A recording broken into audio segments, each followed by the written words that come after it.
That wasn't an invitation. What? You I want don't to? want to be on the camera. Okay.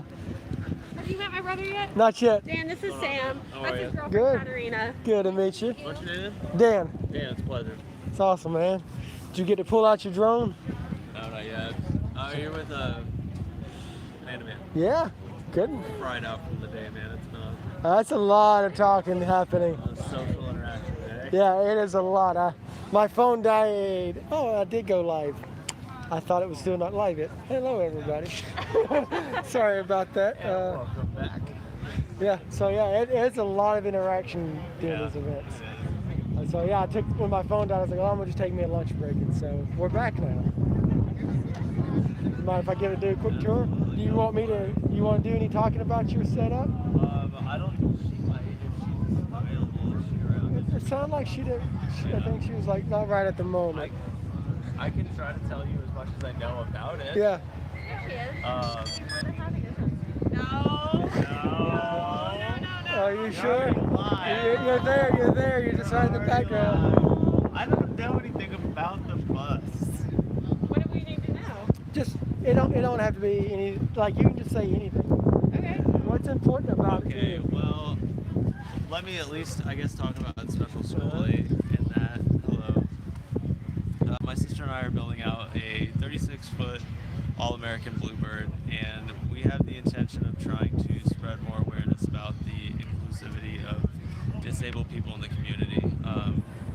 We did this because there's a wheelchair lift already built into it, and it was the easiest way for me to get in and out of it. And I had been wanting to travel in van life. I had some people in my life that were currently living, or that at the time were living in vans, and this was an avenue for me to do it and for us both to do it as a brother-sister duo, and I think that's something cool too. So, but this is the way for us to get out and kind of push the message that you shouldn't be bound to just one avenue.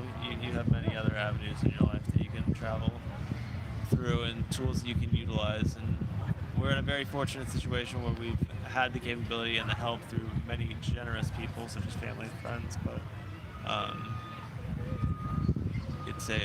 it shall be a tool for us to travel and to hopefully spread awareness as to how the disabled community can also travel. Yeah, So because it is something that is definitely forgotten. It's like, I know I've been at a lot of these festivals and we'll meet people and they're like, well, I can't tour any of them. right, And it's like, we're also self-centered. We forget to think about that aspect. I shouldn't even say that it's. I don't want you to say that it's self-centered. I think that it's just something that you don't know. Yeah. It's a world that I never knew until 4 years ago. Like, and now that's my whole world. But like, yeah, it's definitely. There are subcultures in cultures that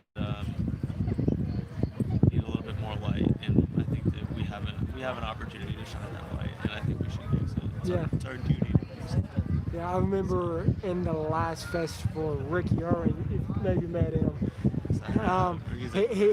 He had his elevator set up, and someone was able to go on the roof deck because his elevator was set up.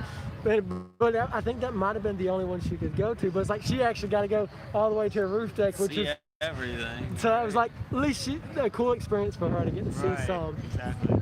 And Ricky's reached out too, and there's been many other people that are currently living remotely. They're in some sort of a wheelchair, some sort of confinement, and I'm trying to band those people together too in a group on Facebook and just try to get as many ideas, as many helpful hacks, as many tips and tricks that you've learned on the road. It needs to be common knowledge for everyone, and the more we can make it a centralized location of information, the more it can benefit people, I think. So, Absolutely. accessible travel vehicles on Facebook. Check it out. Okay. Accessible travel vehicles on Facebook. Cool. I can check that out. But as for the bus, well, just kind of on that same note, what are some of like the tips and tricks that throughout y'all's build that you've learned that make it easier? To this point, it's pretty much been bus integrity, such as engine and like sealing everything and making sure there don't have any leaks or any like everything's insulated. We're now getting to the point of building and framing, and I think that that's when I'll be Yeah. Like trays here help, cutouts here help. I'm gonna have a bed that lifts up. I'm sure that we will do some sort of a video on that. Yeah. Because at night I need to sit up to use the restroom at night. So when I do so, I'm gonna need some sort of like hydraulic arm to push the bed up. We're gonna try to make it a fairly open floor plan to where like the table that we'll sit at will be pulled up from the side. Okay. So it's a nice, easy, open area in there for me to get around. The shower will be a walk-through, so it'll be a roll-in. So I have to sit in a shower chair, a similar chair to this, just a little bit smaller. And I'll be able to roll into a completely wet room shower, which will be really nice. Nice. Yeah, automatic soap dispensers because of low dexterity. Probably some sort of like assisted touch shower handle to make sure we don't waste too much water, obviously. And a lot of remotes for things like we splurge for the extra remotes for the Mac stands. I think that's it for right now. Okay. But as we build Yeah. more of that stuff will come to light, I'm sure. So it's just kind of on the shower. Is yours going to be kind of just in the middle, in between the fender wells, or have y'all kind of? I haven't walked through your bus yet, so I don't know it's what's right in blocked. between the fenders. We've got that all blocked off. The hot water heater is sitting right there. It's sitting right on top of the wheel well. And I think on the opposite side we'll do a toilet, and Yeah. that'll be a part of the bathroom as well. Yeah. And just a total wet room in there. Close it off on both sides, and then her bedroom's right behind that. Okay. So is she going to have the rear for her bed, and you get Yeah. the middle part for your? Yeah, so just forward of the lift and just after the door will be my bed. Because she's And I'll planning. sleep. She's planning full time, and you're going to join her from time to Join time. when I can, yeah, as often as I possibly can, hopefully. That's cool. Man. Yeah, man. One day at a time, though, right? Yeah. Yeah. I got to meet. It's Alex, right? I got to meet her last night on Jessica's bus, and she was telling me how she's going through diesel school and how she graduated. She graduated. I was in film, and she was at the same time going through diesel, and we graduated around the same time. Yeah, so that's cool. That's how I knew about your drone. So I was like, she's Yeah. like, he wants to get it out. So I was like, I know. have you got I it don't out know if yet? anyone's gonna shoot that thing down around here or not. I saw but someone else flying one earlier, so I Yeah. was like, it should be safe. I didn't hear no I'll throw shots. one up here in the afternoon. I was kind of waiting for the sun to go down. So, what type of film work do you want to do? I'd like to tell stories for other disabled individuals. Yeah. Storytelling in and of itself would be an amazing gig, and I think that everyone's got it, and I can't tell you how many people today alone that I've started off the conversation with, like I know this person, and I have been completely blown away at some of the humans that I've spoken to today alone. So I think that it's important that you make people feel like they're comfortable enough to tell their story and extract like an honest story from someone. Yeah. And I think that in and of itself is a hard task to do, but it's something I'm interested in. So have you studied up on like storytelling, or have you always just been good at drawing those stories out of people? Because I know I don't have that ability. Lately, it's been just like through shared experience kind of thing. Like try to be as empathetic as possible. Yeah. And put yourself in as many other different positions as you possibly can to consider as many different things. But no, as far as like somebody that I emulate in storytelling, I don't think so. No worries, I ain't gonna fault you there. Yeah. But no, I'm interested in getting into it. I think it'll be good. I think getting out on the road and just meeting people like yourself, Yeah. meeting other individuals who are like-minded in the creative field. I think we all kind of push each other. We all see what we're doing, and I see you out here getting it done with the cool. Yeah. Motivates me to get out here with my camera, go out and take some photos, and try to talk to some people and create connections. That's what it's all about in that industry, I think, is creating those connections with people. If you want, I can hand you this one and be like, I'll see you in 30 minutes. I'll see you guys later. No, man, this is all you. But yeah, we're very excited, and I'll let you do a walkthrough. You can see what we've gotten it up Okay. to, but we've got insulation on the sides of the floor. Waiting to do insulation on the ceiling. We're getting solar mounted,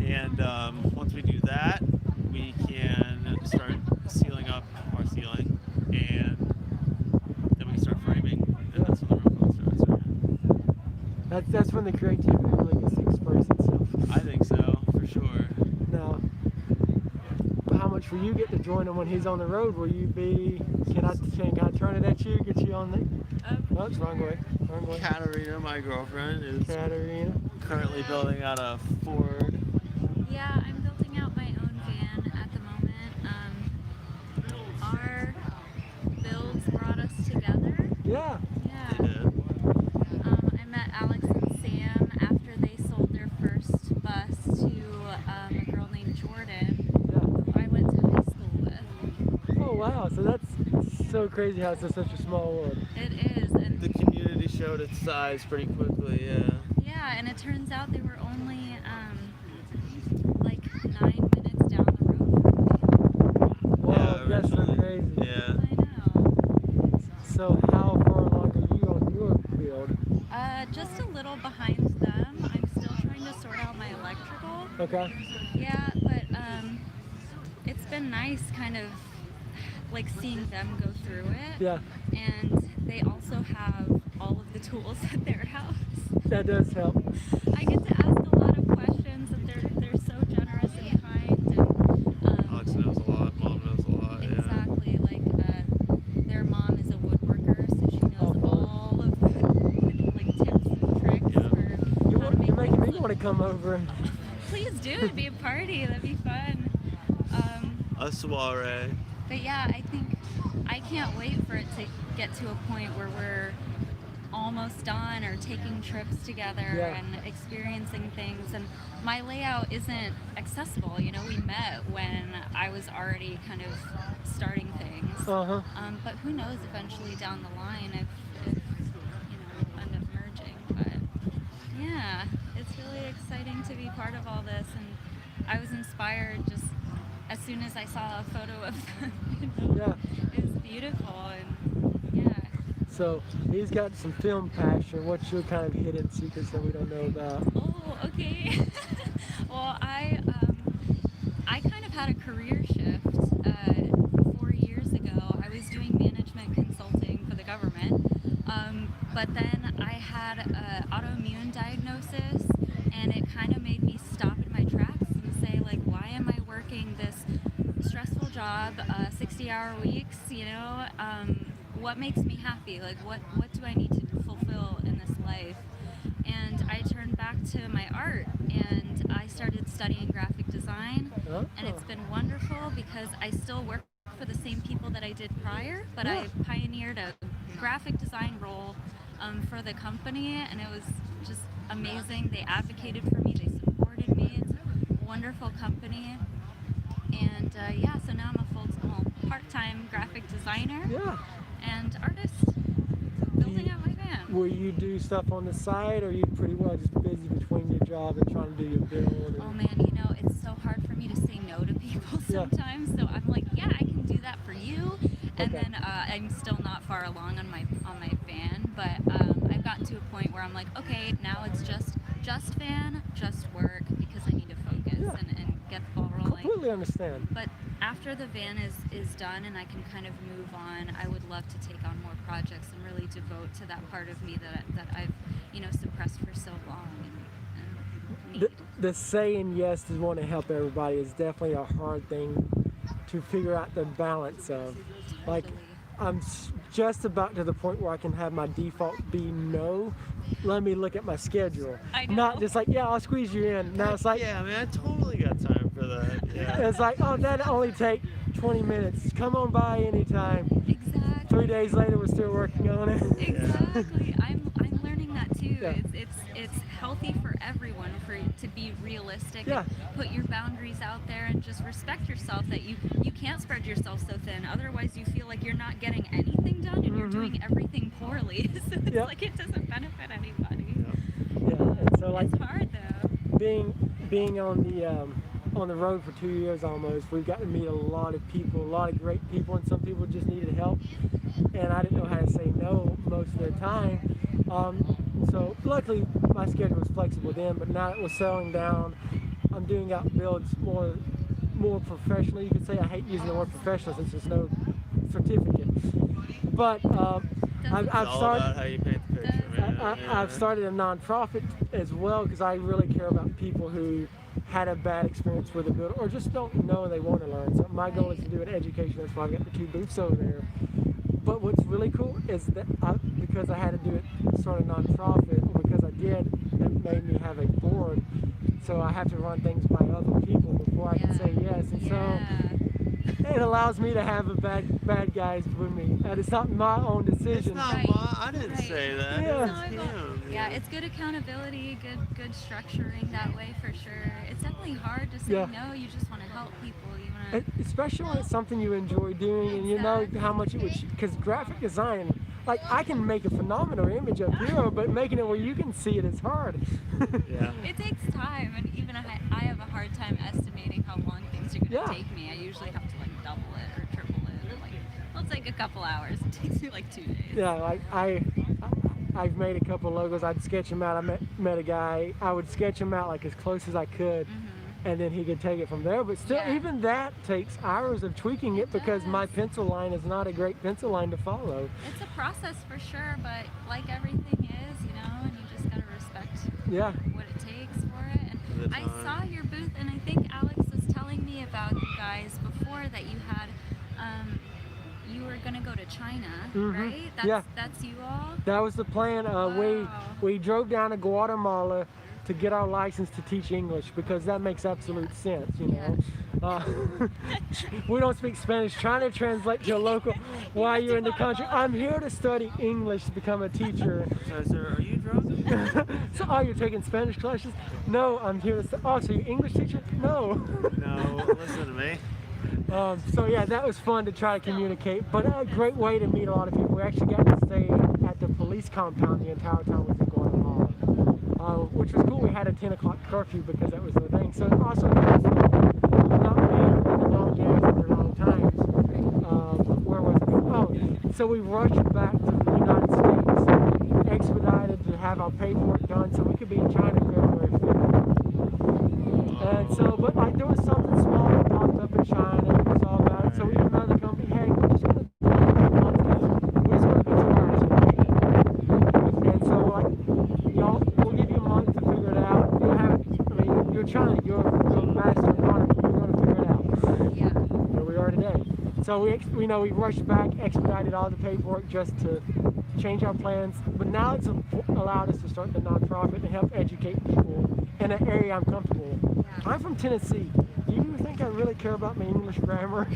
Yeah. So it's like funny, I even taught on VIP Kid. Even like a 7-year-old Chinese kid corrected me a time or two. And I just have to agree with him, like, you are correct. I cannot pronounce it correctly, but you can. Good job for you. That's so funny, but it sounds like you really took just a really, you know, a hiccup in the road, Yeah. and you made the best of it, you know, doing this nonprofit. I saw your guys' setup over there, and I'm like, this is fantastic, the water pumps and everything. Like, this is so educational. It's stuff I wish I saw, you know, before I started my process. Super helpful. Because on a YouTube video, 1 gallon per minute flowing and 3 gallon does not look a lot different on a video. Yeah. Unless you're filling up a cup, it doesn't. But still, even quantifying it, it doesn't until you see it. I wish I had a big enough tank so everybody could just wash their hands in it, but I just don't have that water capacity on my display. But Maybe step one day. 1 is have one. Right. Step 2, make it better. Yeah, And so, very positive. but y'all got quite to do on video and then your graphic design. Yeah. That's a lot of opportunities out there. I know, We right? hope so. One day we hope so. Yeah. I think that Alex and I were, she's actually carrying us going to help us quite a great deal with just trying to figure out the trajectory of special schooling and how we can make it better and more accessible to people. And consequently, thanks to you, we've made the Facebook group and Awesome. we've had a few conversations with other individuals that are living remotely in wheelchairs, and yeah, you've helped us exponentially, and I'm excited to see what the future holds for not only special school, but for you and I. It's so strange too because you know my career wasn't this clear path, Yeah. right? Like whose is sometimes, Right. and sometimes you look back and you're like, oh, I just don't have it figured out. I'm all over the place, and oh, I'm going back to art school. What do people think? You know, but it's like all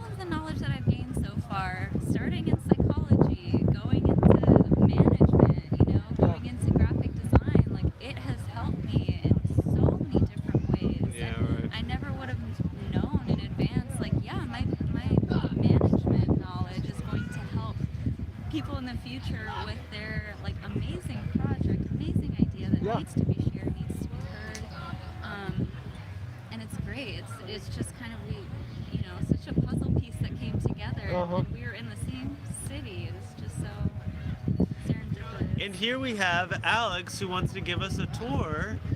Alex, look at you, yearning for this tour. Look at her. Turn the camera around. Let it see that beautiful face. She deserves all. Look at her go. Look at her. Now, hang on a second. Don't Yeah. look at me.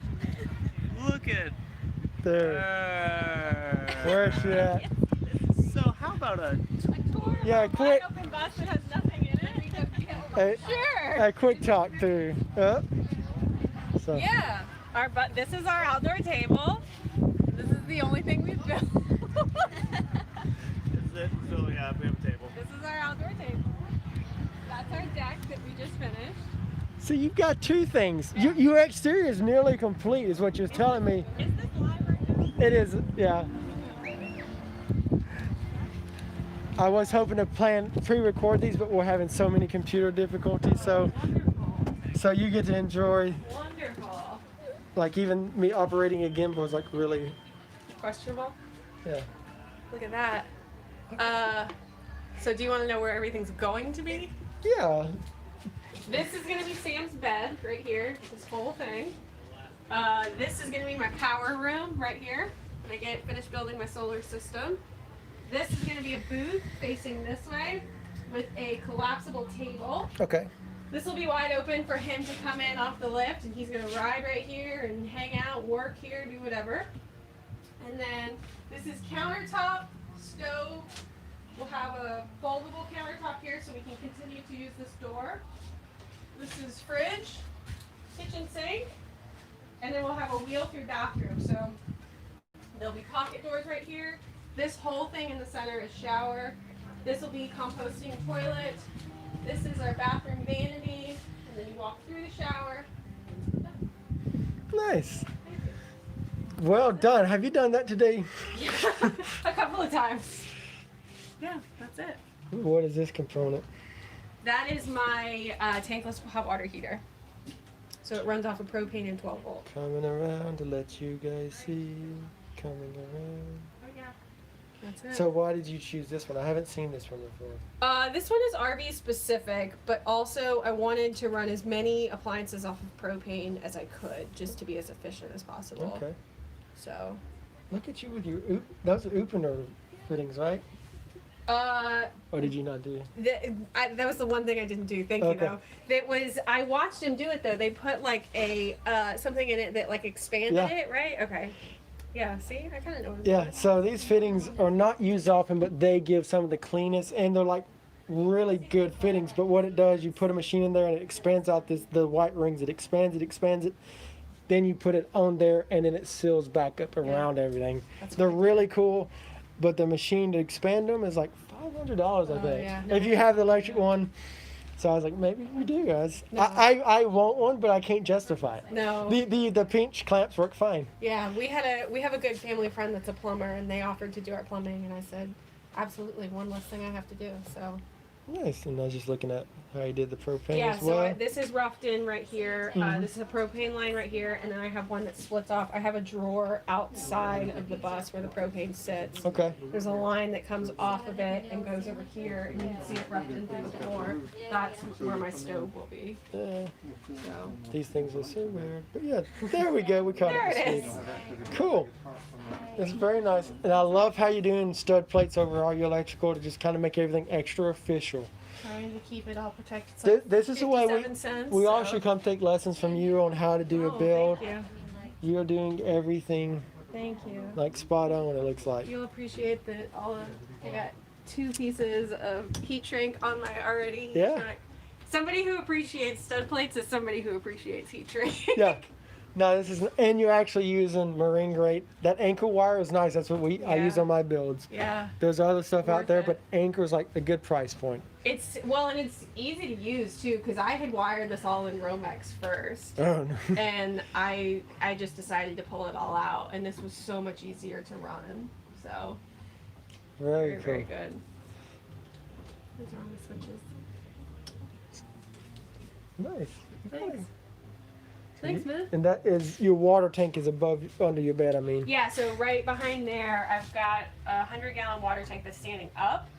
And then on like the seat part, because there's that back seat where the engine lives, down in that canyon little area, I've got my pump and my accumulator and all that kind of stuff. Nice. And so you told me last night you had to take the air flares so off. there was one right over here that I have pictures of it, but it's where the air filter lived. So I rotated the air filter to where now my air intake is, instead of out of that grate up top, it's coming out of the grate on the bottom, and then I had to take a grinder to it, and that was like an entire day to get that thing out. You want to show the undercarriage view of that, or under the hood view of that? Yeah. Anything? So before we move on, Yeah. other than the pennies covering up the holes, is there anything like you're having to do special for your in-floor shower? Not really. We sealed everything up right there. I did have that insulated, but we ripped it up, and they'll put a pan down in there, like a liner down in there, to seal it all up, and then we're just gonna red guard and Durarock everything, because that'll be a full wet room because the shower will be in the middle. To me, it is the best way. I'm actually looking at doing that for a van as well. Really? To me, it's the most space efficient way to do a shower. Yeah, for sure. And for you, actually having to have that extra width and everything, it's like a great space to do it. Yeah, so what I'll do is I'll build, like this will get built in and covered, and then the same thing with my outdoor shower right there will all be built in. But this space right here is going to probably be shelves that will like tile and guard and everything, so I'll have some sort of storage in there. But yeah, no, it's going to be a full wet room. I'll probably have some sort of cedar on the roof as well. Oh, nice. So will your loo be access for this side, or would it be only bedroom access for your bathroom for the loo side?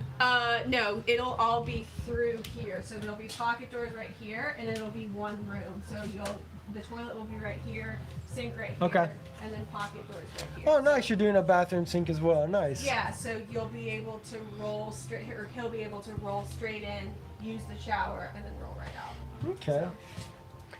Now, has there been a significant amount of extra research you're having to do to make sure he's able to use the entire build? A lot of that has just been, because he's only been injured for 4 years, so a lot of that has been, like, we had to decide those things on just, like, modifying the house and stuff like that, so. I told you I'm not good at this thing. No, you're doing good. Nice. Either. Okay. Yeah, so basically everything you kind of already Yeah, used. it's all the same type of stuff, it's just smaller. So we know that, we have to, when we take measurements of the widest point at his chair and all that kind of stuff. So like, this was a big thing, knowing that like when he comes in from the lift right here, that he has to have enough clearance to come in and get under that table. Yeah. And so initially it was going to be a fixed table, but then we were like, well, to give him a little extra space, let's break down that table to make it a little bit easier. So. Nice. You want to go look at the back? Yeah. My pride and joy. So how many questions have you had about mechanical since people are finding out that you're a decent mechanic? Yeah, I don't advertise that.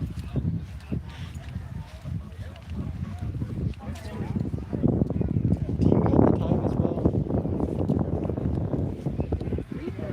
Awesome. So in 10 minutes we got to go catch the live panel discussion. How much of your engine did you rebuild on this one, and how much is Not it just? much. So this engine actually came from Phoenix. So we got really lucky. The first bus that we had was from Michigan, and it was not as pretty as this one. So we had to do a lot more like rust maintenance, but this one was in way better shape. So I was able to really just let it ride. And we put it through a crazy test drive because we drove it back. I drove it back from Phoenix. Yeah, you said you did what, 5 days? So it was a 6-day drive, but it took me 5 to get comfortable. So it was, and the first bus was a dog nose. It just was a totally different feel. After having the rear engine, would you personally? Absolutely, all Can- day long. I would prefer it. So this is where the compressor lived. We had an air conditioning because it came out of Phoenix, so this had an air conditioning. There was a giant compressor here, and the compressor was so big that it required its own alternator. So I pulled both of those out, and then this will be where the condenser for the mini split will live. Right, So so I've got to modify this right here. But Yeah. I'll have a plate for it to sit on, and then this is what got moved around, so you can Okay. kind of tell up in there. I just flipped it so we're now, instead of my air intake being at the top, now it's at the bottom. did you notice any temperature difference driving? So, Not really. I mean, I might run a little bit hotter, but it's not anything substantial. okay. Like- Another question for you. Like someone looking to buy a schoolie, say they're looking at buying your bus, Uh-huh. what should they do to check it? You know, I know you can't tell me everything. This is not a cure-all, Yeah. but what are like some of the most problematic things you should? Honestly, having owned a rusty bus, I would say that I was under the impression that all buses are older and all buses have rust. And I think that there's going to be a certain level of that, certain level of breakdown, but this bus is so much cleaner than the other one that I think it's really important to know that, like, hold out for that really clean bus. Yeah. Like, don't assume that the first bus is it. So, you know, and make sure that there's a priority list. Like for us, when we bought the first bus, the biggest thing was the lift. But then having spent 8 months with it, we realized that it was more important to have the right engine. And so everybody has a different set of priorities for Yeah. sure. So Yeah, this is a very rust-free. This is like possibly the cleanest one I've ever seen. I'm not even saying that to flatter you, but it's when you popped it up, I was almost expecting you to say, "Well, I did this, rebuilt this." or so. So I did some research on it, and this bus actually, while it was a part of the school system, it had the ECM replaced. So it does have a new ECM on it, and then you can tell like this water filter is a little bit different. So or water pump. So my water pump has probably been replaced. But as far as what I have done, I recently just replaced an oil sensor, an oil pressure sensor, and that was $30. Yeah. But Now, that's it. how hard was that? Not hard at all. Not. I mean, I obviously had a little bit of help in that, like I had a scanner and all that kind of stuff, so I was able to tell what it was. But it was connected to the ECM. My oil pressure was fine, but it was a light or a sensor connected to the ECM, so it was putting like a dampener on my engine, so like I was stuck in first gear when I would drive. So, but we put a scanner on it, and I was able to tell what it was and get it switched out really easily. So I would highly, highly, highly suggest that maybe not necessarily going to diesel school, but like learning everything that you can. Will you ever offer short courses? I'm happy to help whoever I can. I mean, this was initially to help me, but there's a lot of people too that, like, since I've been doing all of this, there's a lot of people that don't know these things. So if there's anything that I can do to help somebody, by all means, I'm happy to return the favor. Now, for someone like me who's a comfortable part swapper, Yeah. is there like a scanner you recommend that's like a cost-effective one, or do you have to kind of go premium level with the bus? It's hard with a bus because a bus it's all considered heavy duty. So like when you get into these engines, like everything is more expensive. So a heavy duty scanner is I used a Matco one or a Snap-on one, I can't remember, but I mean any scanner of this size, because it's totally different than a car scanner. It's not going to read the same things, and the difference in like what you use to plug into this versus like what a shop uses to plug into this. A shop is able to like make changes. All a scanner can do is just tell you what's wrong. So, Yes. but Is there any like components that you like tell somebody when you're going to buy one, check like the hydraulic pressure, check this, or like is there anything like you kind of would look at that's kind of anybody can tell is wrong scenario? the easiest things for like the inside is to check your oil pressure or your oil, your dipstick. So like if you pull that out, you see a bunch of shards of metal on it or something like that. Yeah. That's cause for concern.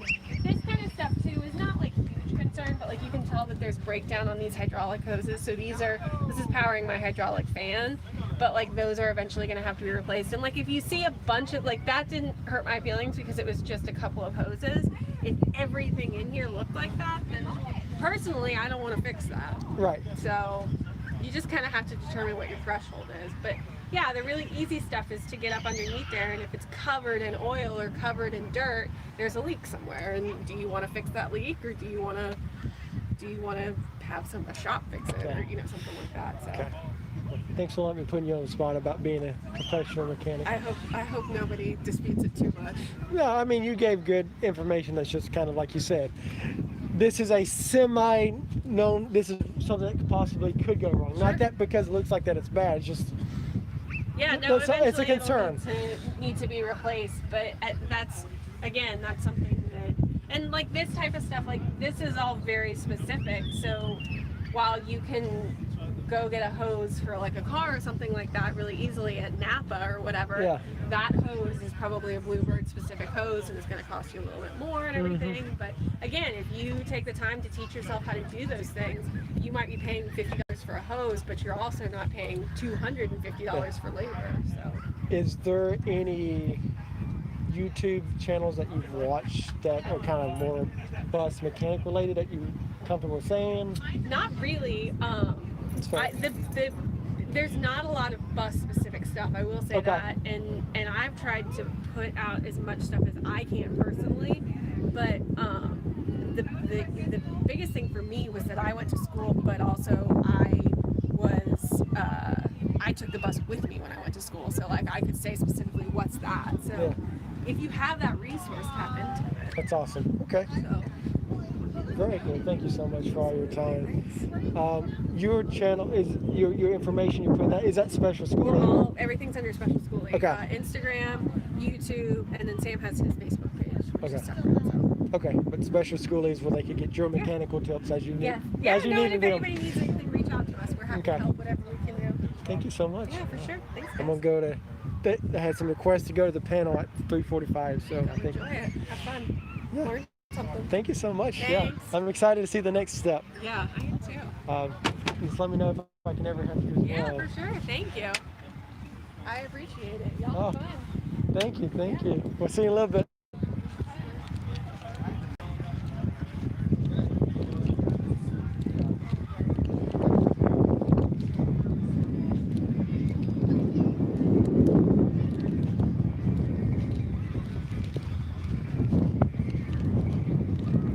So that was special schooling, Alex and Sam. That was a cool little interview to get to do. We did not plan that at all. It was just good timing. I'm glad we was able to just share that knowledge, or they could share that knowledge with us. A lot of good tips. So she's put herself through school as he was going through diesel school, as he was going through film school. So if you ever need some knowledge, message her. She'll be able to help you how she can. Just be respectful. She is also, she's got other things. So if she doesn't respond instantly, as with any of these guys you meet through the videos or just online, most of us will respond. Sometimes we just don't see it for a few days. So just be patient of that. That's one thing good about this community is most people really do want to help people. It doesn't look like the panel is happening at this moment. I'm gonna go try to see if I see a schedule somewhere.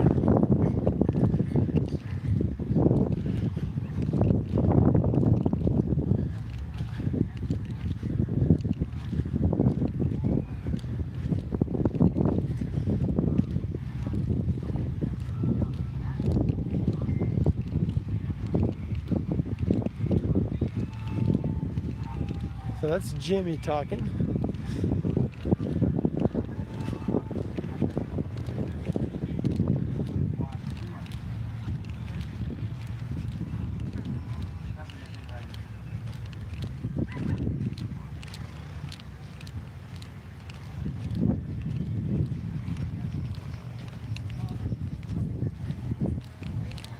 I don't know what time it is, but I can stand here and talk all day too, but I don't want to be like everybody else. How are we on time? When are we doing? 346. I'm sorry? 346. Oh, so I got another 14 minutes. I guess I got. 346. typical speaker, man. They go a minute over their time without doing Q&A. I swear to God. Tell you what, so how about if we bump the homeowners panel to 4 o'clock, and you've got 13 more minutes now that I just wasted a minute of your time. Great. And you can do some Q&A and stuff, and we'll start the homeowners panel at 4. Okay?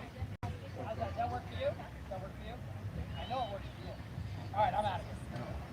Does anybody want to know about romantic relationships in your marriage with kids on the bus? Because I promise. Oh, I know. Okay. So this comes up on the school. If I jump onto these groups, I will literally scroll down the page and find somebody asking this question, and then the answers just cause me to roll. And to be honest with you, you know, and OG, they ain't here, but John and Shailene, they were some of the great people that we got to meet, and they were just as open and forthcoming about it as we were. But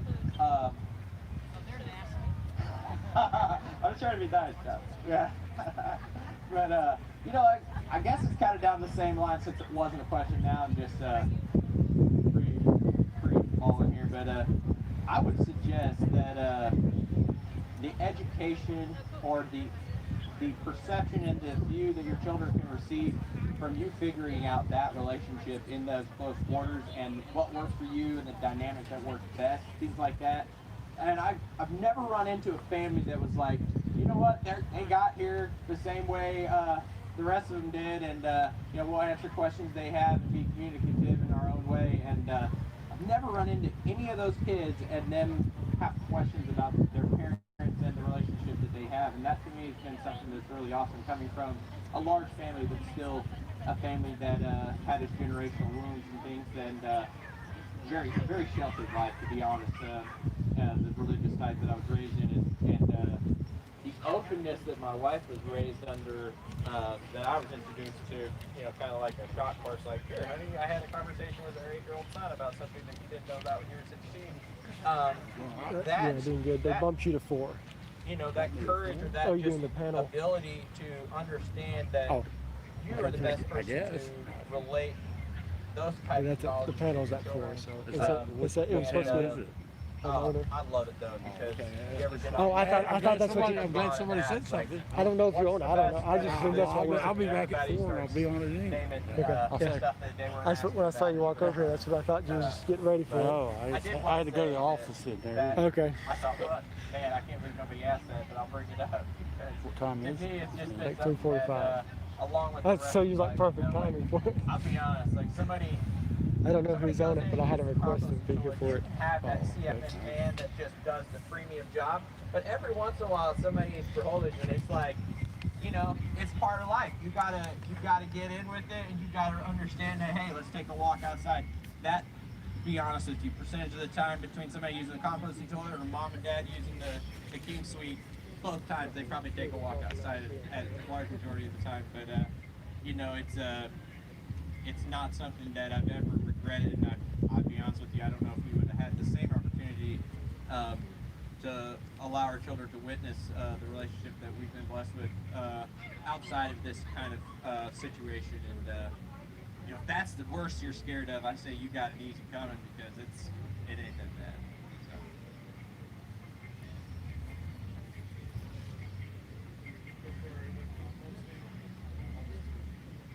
Yeah, I may not have gotten back into that, but the black tank, I personally, it's hands down compost. Being said, there is a couple different lines, and I don't really want to get into that because there's a couple different lines as far as using a compostable liner and exposing it in a correct way versus actually composting. There are very few people that live full time in their rig and actually compost that. It's very time consuming, so to speak. It's not, you don't have to be like labor intensive. It's just takes time for that to happen. And so that's kind of something that people don't really talk about. They do their deal and try to keep it as kosher, if that's the correct way to say that, as they can. And you know, but the composting toilet, as far as like the ease and the smell, to be honest with you, is as much as I would prop up my wife for doing the research on a natural remedy to chemicals in the tank and using yeast and vinegar. Yeast is the startup the probiotic in the, I think that would be the correct term, whatever breaks down the mass, and then vinegar to clean. It eliminates odor and also doesn't kill the living organism in the tank. That to us, we still got some smells off of that were not enjoyable, because personally I think probably, and this is where I'm uneducated and this is just me hair bomb, but I think the mixing of liquids and solids is probably one of the most toxic things we do in the environment, in my opinion, as far as human waste goes. So I see the ability to actually allow a mulch to remain with the solids, and then to dispose of it correctly where it remains dry and is not accessed by wild animals or any, whatever that is in your situation that you have to do to make sure that's done right. I still feel like keeping those separate is, in my opinion, the least toxic and also the easiest. It's simple to me versus having the black tank and worrying about a leak, and that's a biohazard in many places, as it possibly should be, because that liquid raw sewage is not fun.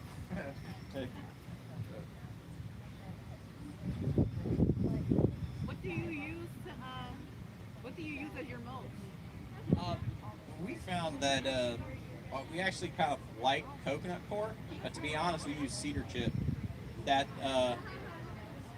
the natural aroma of red cedar and the availability of it at a tractor store, for whatever small animal that people normally would use that for. To us, it was very simple.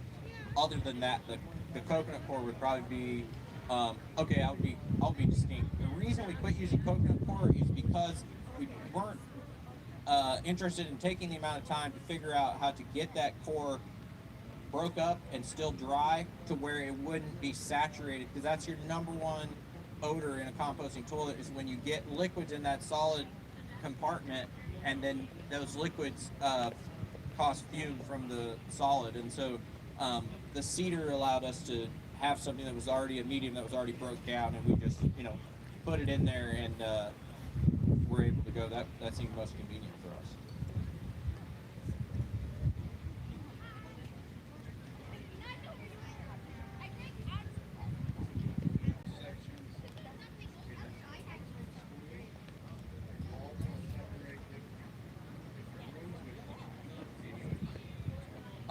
Yeah, so ours is fairly broke up. Essentially, I built a triple offset suspended bunks for the kids, and they all have their own draw curtain. And then the two girls have a 2x4 foot kind of a cubby area. They can sit up comfortably cross-leg, and then their bunks are 2 foot by 6 foot with memory foam. And then that's one cool thing about DIY. That was one reason we went. We looked for like a grand design or something that we could maybe meet our needs as far as the amount of comfortable living space, and the price tag first off was just like, I can't imagine paying somebody to build, nothing against grand design, but that quality of work for the amount of money they get, like, I know I could build better, and I can build it exactly what we want. It might not be Instagram worthy, so to speak, because we weren't living on Instagram. So to be very forthcoming, our master wall has mineral wool in it. It's a sound barrier, so that that's another thing. Make it comfortable for you, and then live your life beyond that. But then coming out, we actually have a curtain that draws across the hallway to create a dressing area right outside the shower and things like that. So it's very modular in an aspect, but it's somewhat open, but not nearly as open as some of these. It's unique in its own way. We don't really do anything on there, but we have some pictures if you want to check it out. Our tag on both Facebook and Instagram is the Sive Tribe Adventures, and that's SEIB. I don't know if that, but you can kind of get some ideas. And if you're here next year, we plan to have us here next year. So yeah,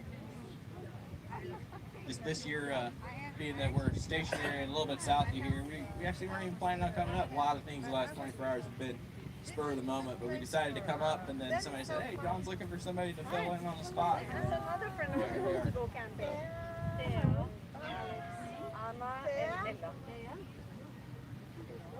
So how many of you are interested in not just going tiny, but just the schoolie in particular, because that's my passion? Are you interested in schoolies? Oh, I got you. And you as well? Okay. Oh, that's awesome. Congratulations. Yeah. Anybody else like hold that?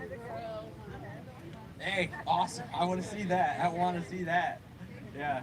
Rock star here. Painted buffalo rig over there. It's pretty awesome.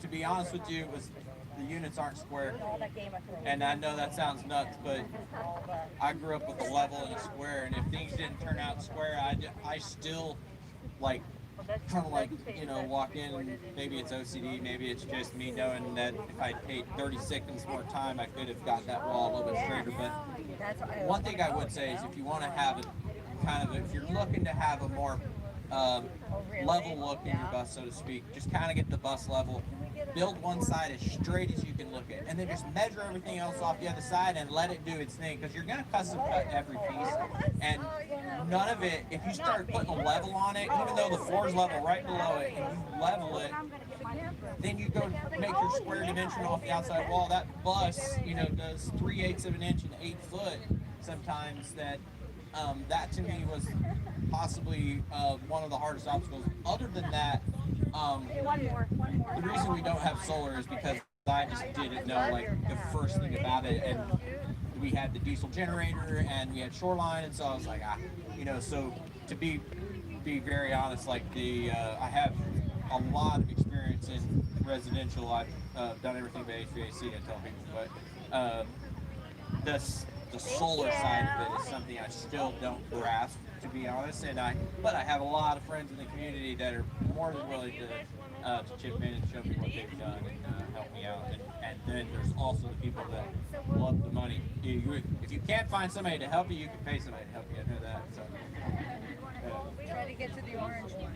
He said that's a very cool one. What do you do right in the corner? It's like a floor and ceiling. 1 hour. Move it, girl. Move it. Basically over by this green one. What do you do? What do you do for insulation for your floor and your ceiling? So we didn't insulate the floor. We didn't insulate the floor. The ceiling, we left the insulation there and did Reflectix. I put a 1/2 inch strips of plywood on the ceiling, put Reflectix up, and put beadboard over that. And the walls are all mineral wool, which I will tell you, if you like to itch, like, go to mineral wool. That stuff, it might be healthier to get in your lungs or anything like that, but that stuff is insanely itchy. Yeah, we didn't insulate the floor. To be honest with you, having lived in the travel RV for 4 years and gone through -2 and done winters for 4 years in Nebraska, Iowa, where, believe it or not, the winds blow. And I would suggest, if you're gonna go 4 seasons, skirt your unit. That's whether it's just a fairly heavy mill plastic and some 2x4s holding it down to keep the wind from cutting underneath it, or you can find a tarp maker. That's what we did the last year we were in the school or in the travel trailer. Was I paid a local tarp maker to make me a skirt. And you're doing -2 and it's going to be a week, you want to keep the water running, skirt the thing and stick a space heater underneath it. That might sound dangerous to some, but if that thing falls over on concrete, it's probably going to turn off, and if it doesn't, I think it probably, I don't know. That sounds, looking back at it, that might have been more dangerous than I thought it was. But it worked. Yeah. That's great. You know, I love dirty looks. That means I'm doing something different. So, but yeah, we did it for 4 years, and I don't know. I never had any trouble. Worst trouble I had was I paid $400 for one of those heated hoses, and the park lady came around and was like, "You're gonna have to wrap one of the heat coils around the faucet." And I was like, "Really? Like, why can't I just like?" Oh, that's what it was. I had wrapped it. She told me to leave the temp gauge on that thing inside the insulation. I'm like, I think it needs to be outside or outside. She told me to put it outside. Whatever happened, it melted my $400 hose. I went to use the restroom in the middle of the night, turned the water on, and it was like, I was lucky I didn't get burned because it came out of the faucet through this heated hose at like insane steam levels.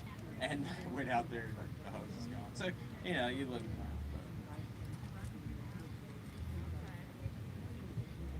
Yeah, I guess don't put a heater under your unit. Unless you want to, then do that.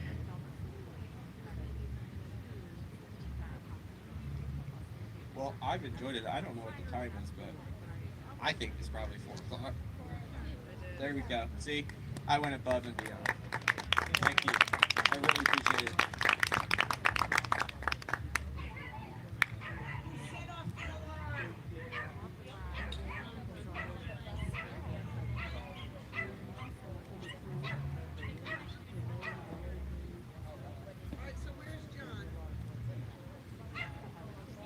Yeah, don't go anywhere. I don't know where John is. Yeah, he's riding that trike.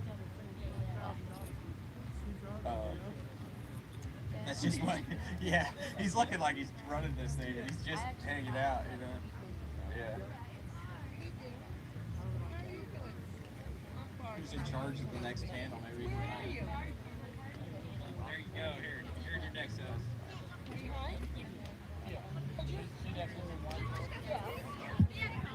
Hello.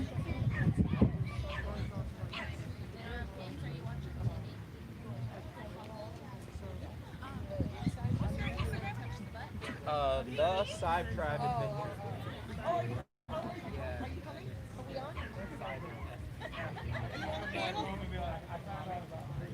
Yes, you can have a seat. I don't think so. John was gonna go. Are you too? Are you my person? I'm not you. I'm going to pick that up. No, I have some other photos. All right. Then you can have.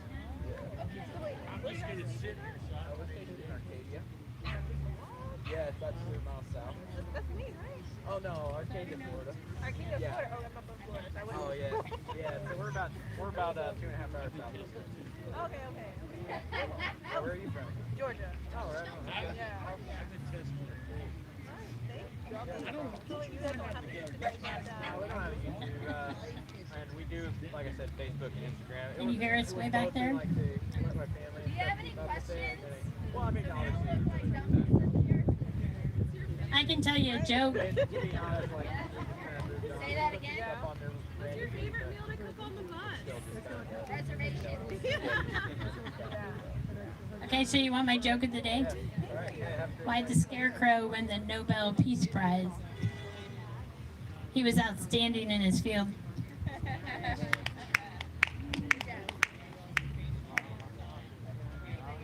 Sir, you have a question? I saw your hand raised.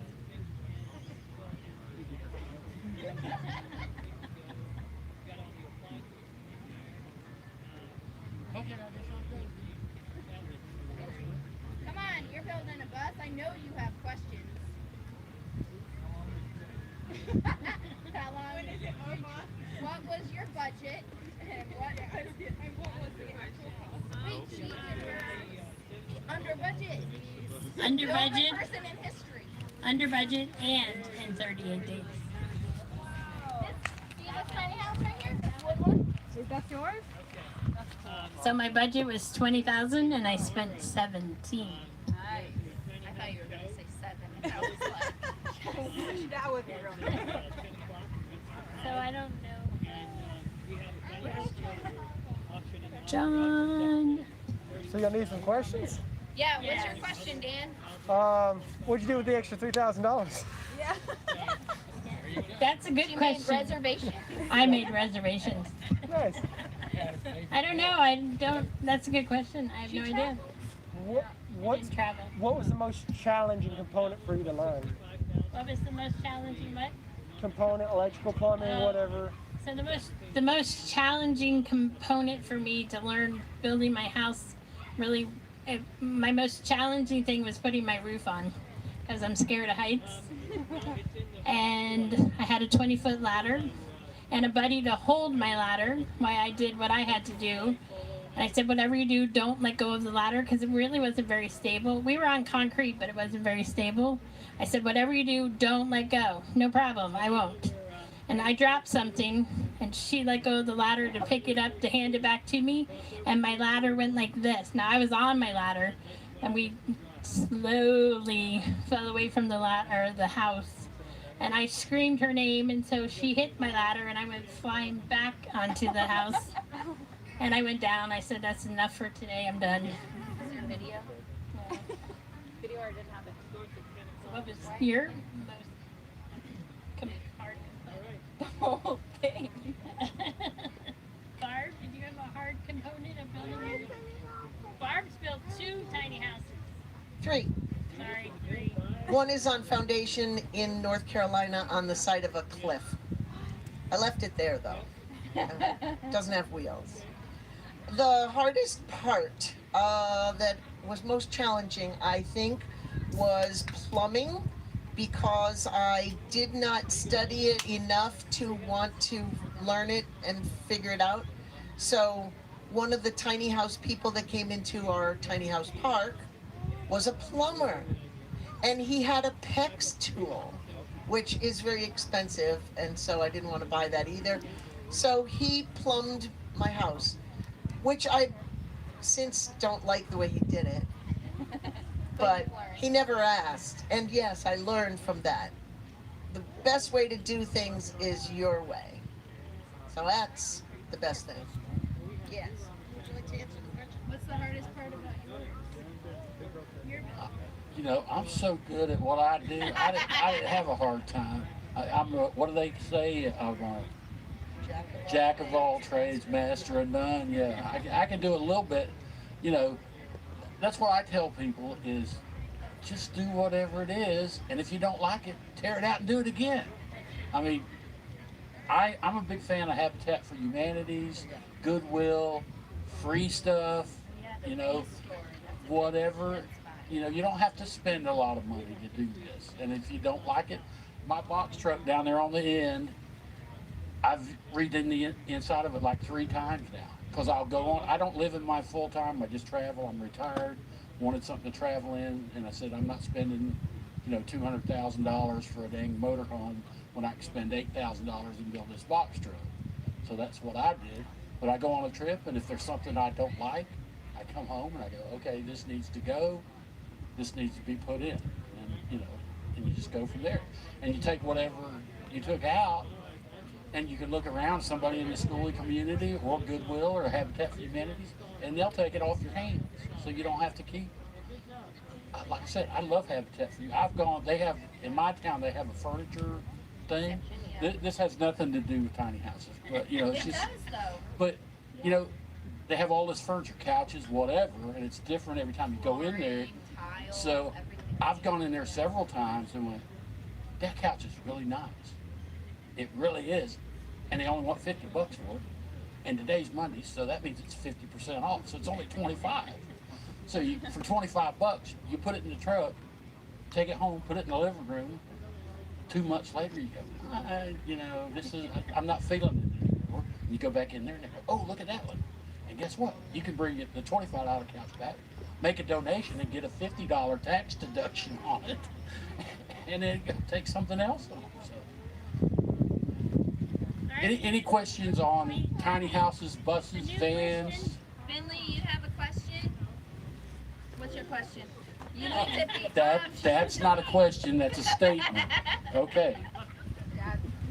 We need a new question. We need Anybody else? Okay. What's the best type of flooring to put down? The kind you pick? Yeah. Okay, like, what, is there any type of flooring you do not use on that? Like laminate or... You know, there again, to me, that all depends on your lifestyle. What are you wanting to do? It's the same thing in a house. What do you like? In my truck, the floor that's in there is the floor that was in the truck, because I don't know if it's oak or what it is, but it's 1.5 inches thick.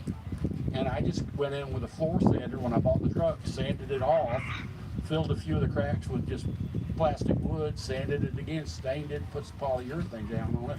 Now other people, if it's in a bus, you know, the best way to do that is tear it down to the metal floor that's underneath all that plywood and the rubber mat and all that. It's a pain in the butt to do that, But if you really want to know what your vehicle looks like, you really need to do that, because a lot of times that plywood gets water on it and you don't know it. It's just nasty. And sometimes the metal floors got big rusted out spots, so you have to do all that. But once you do that, then you can pretty much do whatever you want to. Most people will do it like a floating floor, put some insulation down. They usually use the 2-inch rigid, high density foam board, or 1.5 inch, whatever you want to use. And then you put, you deck that out with plywood, and then you can put vinyl, you can put, laminate floor, whatever you want to do. I have extra comments on that too. The question was, for those who may not have heard it, is what is the best type of flooring or what is recommended? Of course, as Dale said, that it is personal preference, but if you are mobile, as are the schoolies and tiny houses with wheels, you want to think about the fact that you'll be going in and out, and you don't necessarily have a mud room or anything, so you're out in whatever kind of weather happens to be there when you open the door. So I just came back to the I chat. have dogs. I have 6 little Papillons that go with me, and they make enough dirt, and I do not want something like a carpet in there. I don't know if you've been in RVs, they usually don't have carpet because you're going to bring that with you everywhere. So something easy to clean, something without a lot of cracks, because it is absolutely amazing how dirty and how quickly the dirt accumulates in a tiny house. In a big house, it spreads out, you don't notice it, but in a tiny house, dirt just happens. So I have on my floor, on my big, I have bamboo plank, and under that, I went down to the bare trailer, and then I sandwiched polyiso, which is high density foam board, and then OSB, and then I put down some Reflectix actually as a vapor barrier and to prevent liquids from just permeating and whatnot, because as I said, I have dogs. So then I have bamboo flooring, planks that I bought, and this is part of my speech for tomorrow, is on a budget. I found off Craigslist 150 square feet of bamboo flooring for $35. So score, it was worth the 20-minute ride to go down and get it. And it did all of my downstairs and the bedroom of my upstairs. It didn't do my office in the other side, but that's okay. So after, with the bamboo flooring, and I did them tightly, and of course, with the change of weather, you've got warping and shrinking and whatnot, but I knew with the dogs, I didn't want stuff in there. So to sweep my house, I sweep all the little cracks and stuff, and after I finish the interior, I do plan to scuff it down, vacuum it up real good, and then clear coat it so those cracks even get sealed. But that's my put on it. The question was So I have to tell you about my flooring. I bought tongue and groove wall panels and put them on my floor. I put floor panels on my walls, but I changed all that. But a friend came over to help me do it, and he said, "Are you gonna get us dinner?" And I said, "Yeah, I'm gonna go pick it up." And he said, "Okay, go pick it up." And I came back and my floor was done. And I was like, he goes, "Look, we finished it." And I said, "Great, because it's upside down." So I have an upside down floor with ridges in it that catches dirt, but it's all good.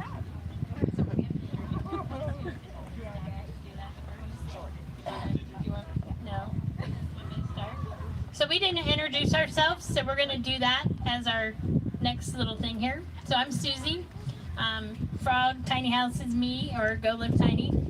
You can find me on Instagram or Facebook, and Goonie lives there too.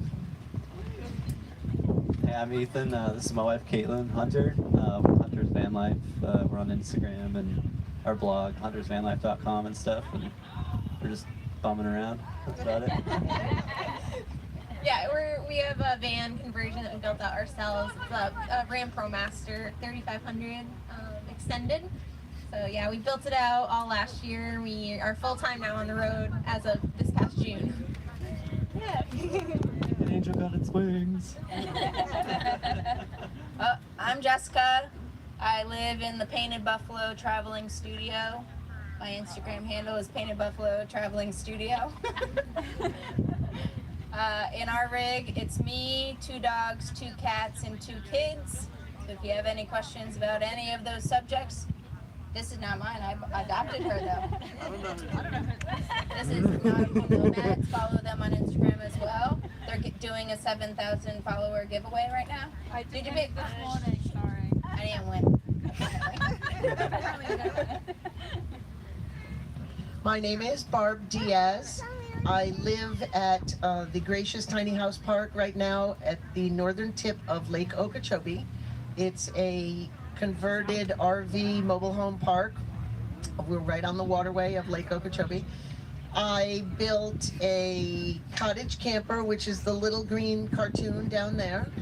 And that was built as a cargo trailer at first to go to North Carolina, where I built a log-sided framed cabin on the side of a mountain.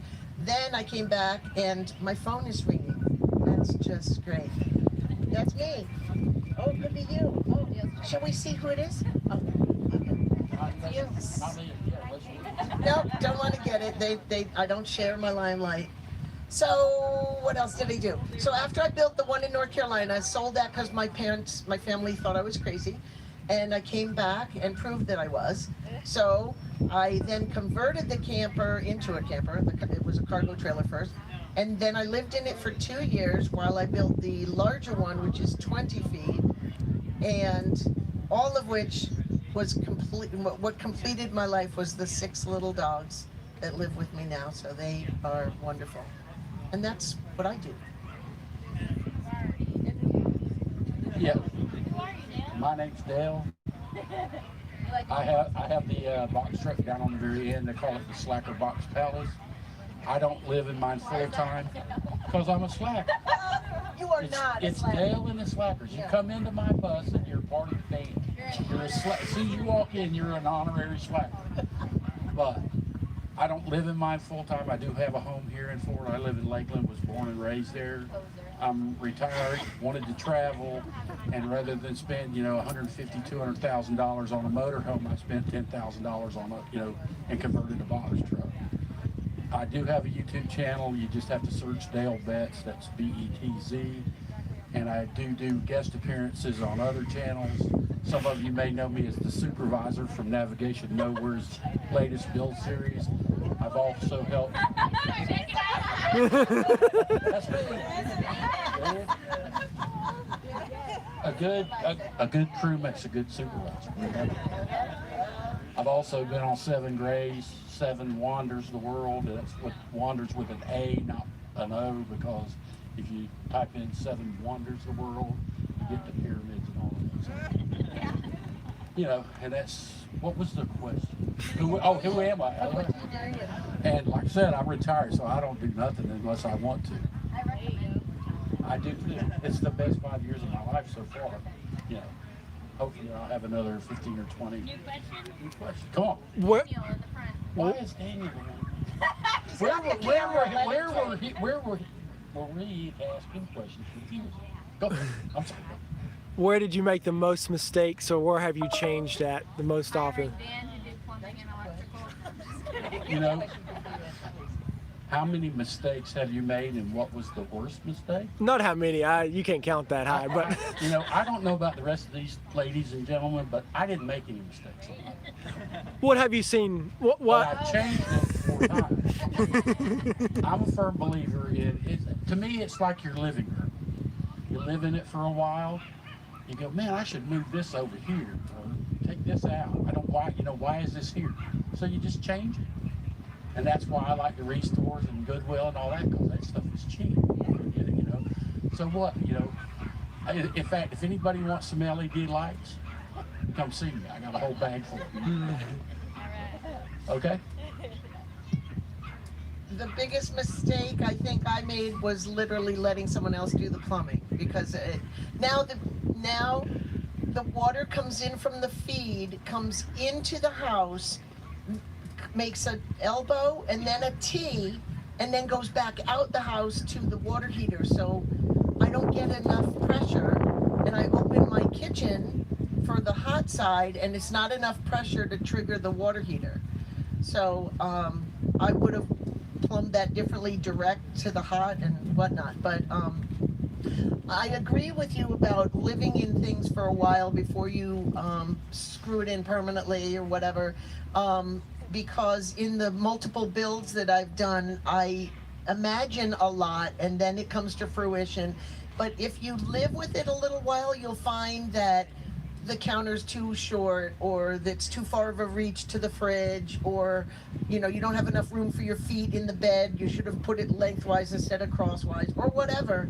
So I do recommend that you live in your situation for a little while before you bolt it down, unless you're moving. You don't want things flying around when you're moving, but I do recommend living with it, making your adjustments, and don't be afraid to change it up, because change is good. Change is the only constant. There you go. It is. It's good. It's refreshing. It's like nesting. You just like rearrange. She doesn't stop. She doesn't stop. That's what The battery's dead. I think I better give it to you. That's right. You don't need a mic. The two biggest things that frustrate me in my house is I built the bed frame the exact size of the mattress, so making the bed is really terrible. Number one, don't do it the way I did. And two, I put a barn door on the bathroom, but every time I'm driving, the barn door falls off, so I have to like lay the door in the hallway while I'm driving, and then before I let anybody in, I like fix it so it's like, look, it's awesome, like I didn't break anything, kind of thing. But those two things, why did I do that? I don't know, because you don't know what you don't know until you learn that's not how you're supposed to do it. So I had 7 plumbers, and then I did it myself. So one would make my sink work, and the other one would make my shower work, and somebody else would come and nothing would work, and I finally was like, look, I got this. I watched them enough that I could, and then I did YouTube, and I bought a book, and I did it myself. But the other thing is I've been in my house 6 years now, and 2 years ago I did a complete remodel, because when I first built my house for $17,000, I put my flooring that I bought for $35 on my walls, and I put a different flooring on my floor, and I had shed roofing for my ceiling. And after a big blizzard made appearance, I decided I needed a real roof, so I changed my ceiling, and it looked so good I had to change my walls, and that's what I did. My biggest mistake, so yeah, we're in a camper van, and I didn't put in a remote panel for our inverter. So we brew coffee every morning. We have electric burr grinder, and so I don't like to leave the inverter on at night because it sucks a ton of battery power. So every morning we have to wake up, exit the van, go into the back of the van, and flip on our inverter, because it's easier to exit the van, go around, than it is to take all the cushions off of the bed and go under the bench and turn it on and off. So every morning, we get into not an argument. We're like, you go do it. It's like, no, you go do it. You didn't install the thing right, so you do it. I'm like, I don't know. I'm tired. Yeah, we can always add one, but still we have to figure out how to fish a wire, up through the walls up to wherever I want to put the thing. But yeah, exactly. Yep. I want to get rid of it. It's someone else's problem. You know what I mean? Somebody doesn't drink coffee in the morning. Okay, I'll take it. I don't drink coffee. Sounds good. Sold. Yeah, that's the biggest thing I can think of. Caitlin, maybe you can think of some more of my mistakes. Yeah, not really anything else. Maybe like a larger inverter. We have a 2,000 watt inverter. So yeah, running like our hot water heater and then I have a coffee roaster in the back of the van. That's like what I do. So that those two things like draw the most power. So we can always upgrade to a 3,000 watt. I think would be like more ideal for our situation. But yeah, we really like everything. We're pretty happy with everything in our layout. Like I did a ton of research, lots of YouTube videos, and so like we are pretty happy with all the products and everything we put in the build. Yeah, so that's pretty much it, I think. It's all just builder errors after that. Next question. Anybody? Those two ladies over there. Come on, give us a good question. We're so new at this, we don't even know what to ask. Yeah, that's true. Oh, come on, you gotta think What of. kind of vehicle do you have? Our vehicle, so we have a Scion XB. Are you talking about the bus, the van? What kind of car? Oh, we have a Thomas. We got a flat front. Flat front. That's the biggest question is like, what do we start? It's buying the vehicle and picking it. That's like the hardest, like jump into it. Yeah. And then once you have it, you're stuck with it. Yeah. So you just got to keep going. Yeah. Yeah, I know. I'm so stoked for you guys. We met them. When we were building our van, we met them down in Venus Springs, Florida. We were building They ours. saw us at our workshop. They drove by our workshop. They came up. We're like, oh, dude, you know. And so we got talking, and this is crazy. You guys came here. Hey, now. I was stalking y'all for like 2 or 3 days. I saw the van, I was like, that's a van. Yes. So yeah, 2 months after they took off, we bought a bus. So awesome. So awesome. So speaking about vehicles, I have an F-250 that's 4 feet longer than my house Nice. to tow my house. I have a 1997 Bluebird school bus. I don't have a car. Bicycles are good. It's for my son. I don't have a question. A question. Since you guys are not doing your job, I'll come up with a question. So my question is, do you have a daily driver? Not a person, but a vehicle. Or do you use the thing you live in to go to town and get your groceries or wherever you need to go? Okay. And why or why not? As I said, I don't live in my full time. So I have a 2006 box truck. I have a 2015 Chevrolet pickup truck, and I also have a 2006. It's a minivan that I bought at an auction that I'm actually building out. It's going to be the Slacker Box Mini. So I have The mini slacker. Is it on YouTube? no, not yet. I haven't. You know, if you, I'll tell you what. Here's the deal. Here's the deal. Who's gonna Go on YouTube. You know, find Dale Betts /box truck. Subscribe and like, and you'll know. Okay. You know, help a brother out. You know, I've got 250 subscribers, and these guys are giving away something for 7,000. Come on, help me out. But your question though, let's get back to that. The main thing what you really need to do is decide what you want to do, because that will determine a lot. Do you want a short bus? Do you want a van? Do you want a big bus? How much money do you want to spend? These are all things that you need to consider. Too many people just go, oh, great, it's a bus. And they know nothing about a bus, and that's their main question. Well, I don't know anything about a bus.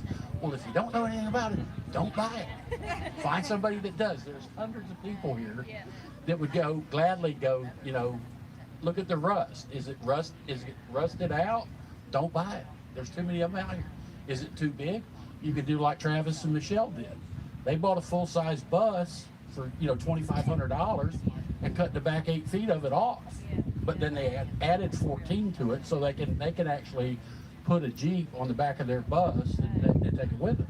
But you can make a short bus out of a long bus simply by cutting the back of it off. I missed it. That's the day I left, the day they cut that off, but they got out there with an angle grinder and went,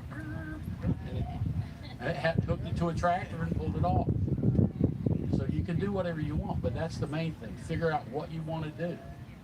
Because why buy a big bus if you only need a small bus? Oh. Does the IRS give any benefits to tiny homes? Have they gotten up to speed on any tiny? I didn't. Short answer is no. I didn't think so. They lose money. They're not gonna be on. What about to tie it down? What about to tie it down to land? That depends on your county or state. Yeah, Some places- everything is all by whatever the local regulations in your particular city, county, state. I mean, because everybody's different. There's no real national standard as to what you can do. It's just kind of the same way trying to get insurance for a vehicle. Well, you can get it here in Florida fairly easy, but I've heard other people in other states, it's like, oh my God, I got this bus and now I can't get it insured. What do I do? What do I do? You know? And a lot of people, and I've only learned this recently, as far as registering and titling a vehicle, Vermont. Apparently you can send them, but I mean, but it's like, here, all they want is the $50 for the title. And somebody was telling me, like on vehicles, if it's over 15 years old, they don't even you don't have to have a title. But they'll send you, if you send them the money, they'll send you a tag. That's all you really need.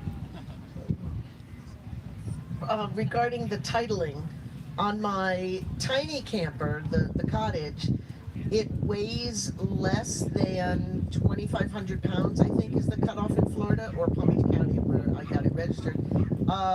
And then it does, I don't need an actual title, so it's just a digital entry that I own this thing, but there is no paper title. And so it is registered as a landscape trailer, and my tag on that is like $12 a year. So my big tiny house is, that's still registered as a flatbed. So as far as the government is concerned, prior to this announcement, that it is just a flatbed. And it is carrying a load. It happens to be a home that I live in, but as far as the government's concerned, it's just a flatbed. And that is also one of the ways that you can save on your insurance tag, your registration tag every year. It's not illegal because it is a choice to register it that way. And mine just happens to be a trailer with a load. If I were to register it as a home or a homemade camper, in Palm Beach County at least, you have to get it inspected, and it's got to just have the DOT basics. It's got to fall within the maximum height, width. If it's over a certain pounds, it needs brakes, needs lights in the back and whatever, and that's it. So it's a choice. Yes, you may, Miss Susie. What would you like to say into the magic microphone? So my tiny house, I make art for therapy. Come to the okay, art class. so my house, I went to the tag office to tag it as a tiny house, and they flipped out. Like there was 20 of them, and they were running back and forth. Oh my gosh, it's a tiny house. What do we do? It's a tiny house. What do we do? And I was like, oh my gosh. So finally they came back, and well, first they told me it would take 2 weeks for them to figure it out. Okay, so then I waited a couple of days, and I went back, and I said, I'm here to tag my trailer, and I was able to tag my trailer with no problem.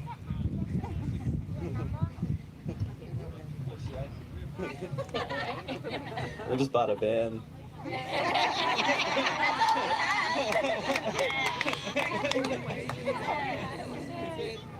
You have a question, I can see it on your face.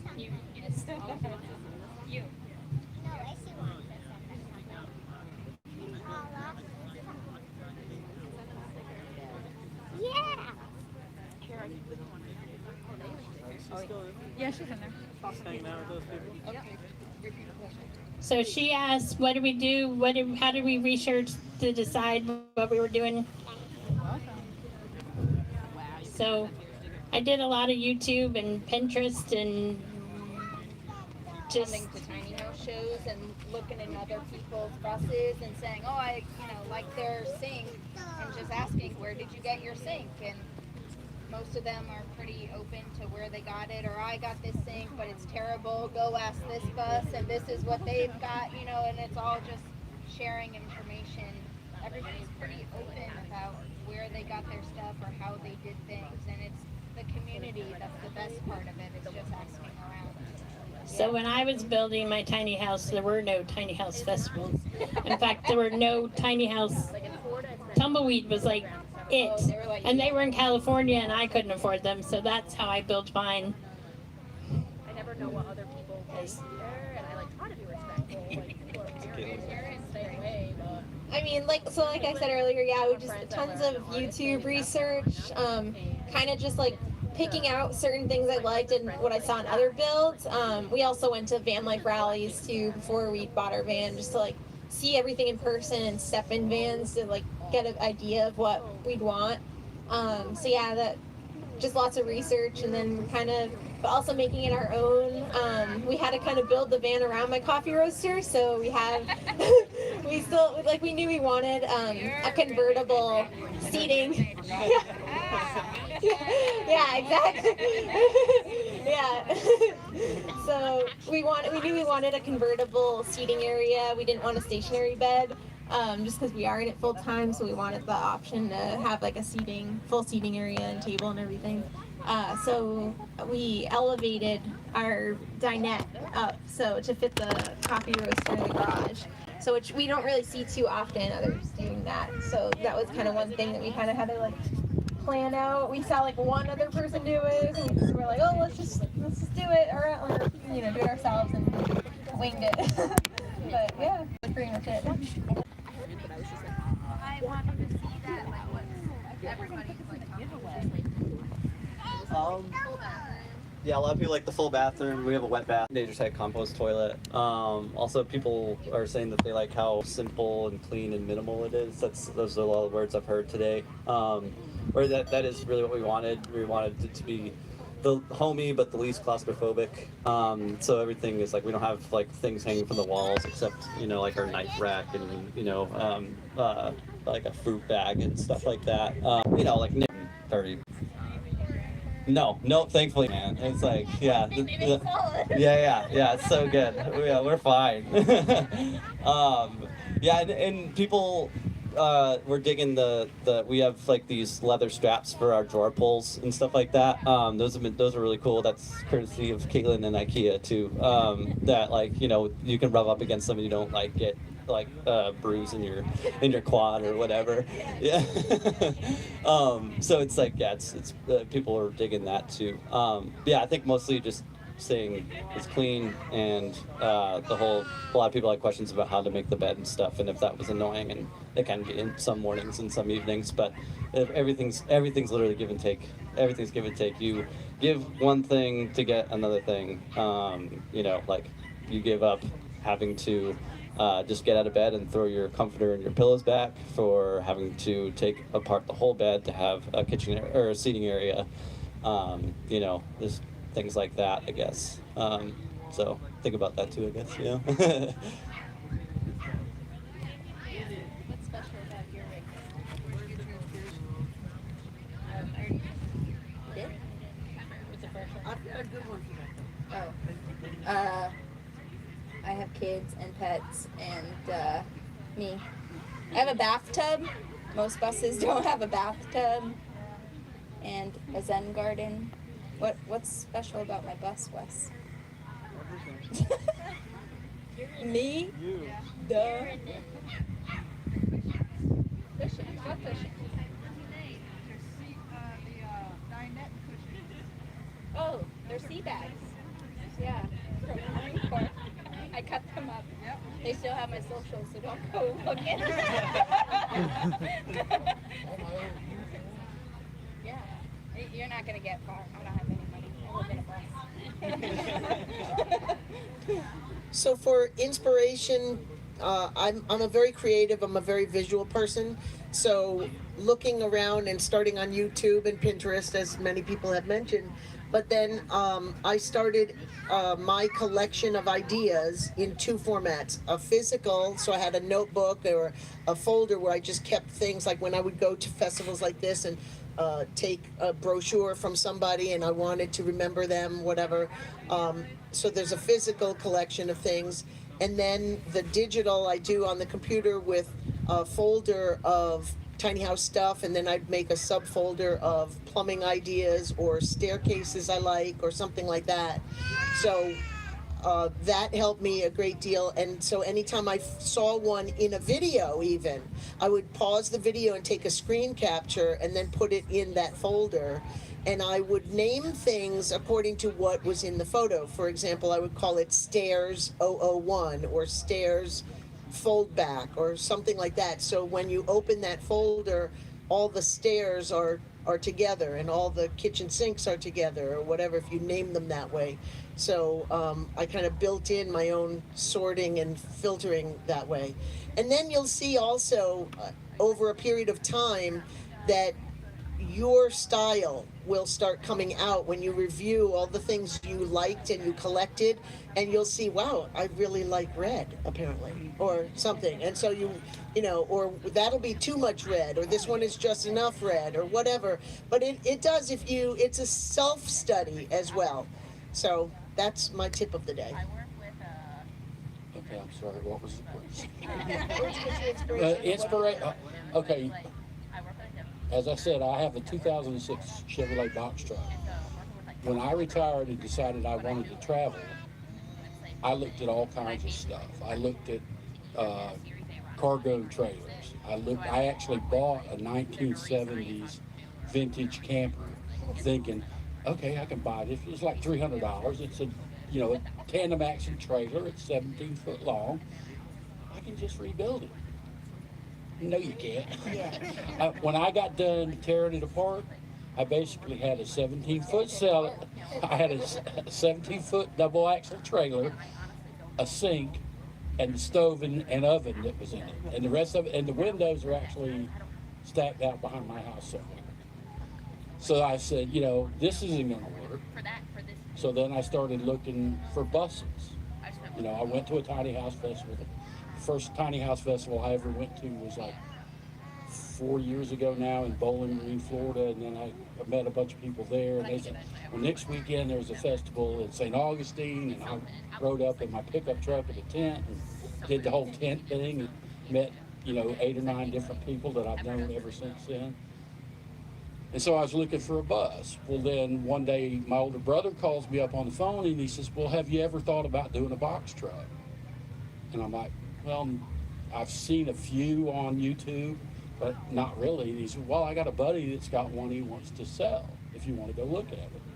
And myself, I was thinking your average, U-Haul trailer. And I was like, well, we'll go look at it. And I could just tell the guy, no, be polite, go out.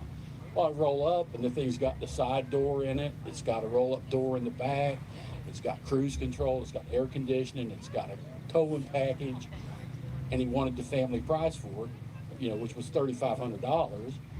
And I tell people the lift gate on that thing's worth $3,000 if I tear it off of there right now. So I was like, well, I can make this work. And if you can get it off tonight, you can have it. I've got an angle grinder.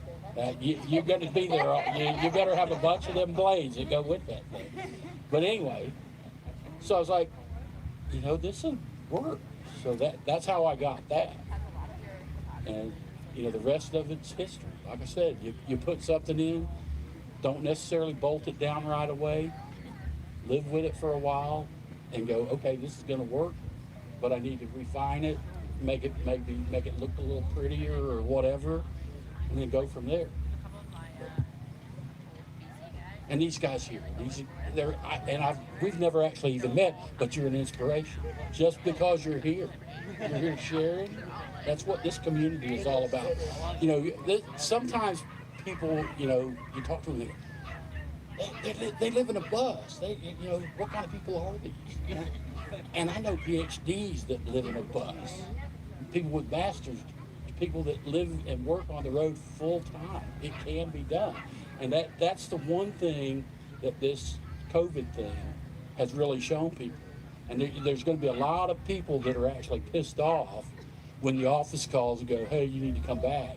Because they're going, I've been doing this at the house for the last year. Why do I need to come into the office? So it's got its good and bad points. But any other questions?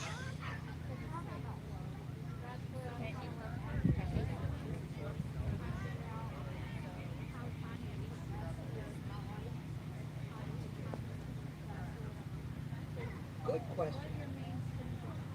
Good question. Main streams of How income. do you finance your new life? Okay, as I said, I'm retired. I spent 34 and a half years working for Publix in their warehouse operation. They're looking for you, by the way. No,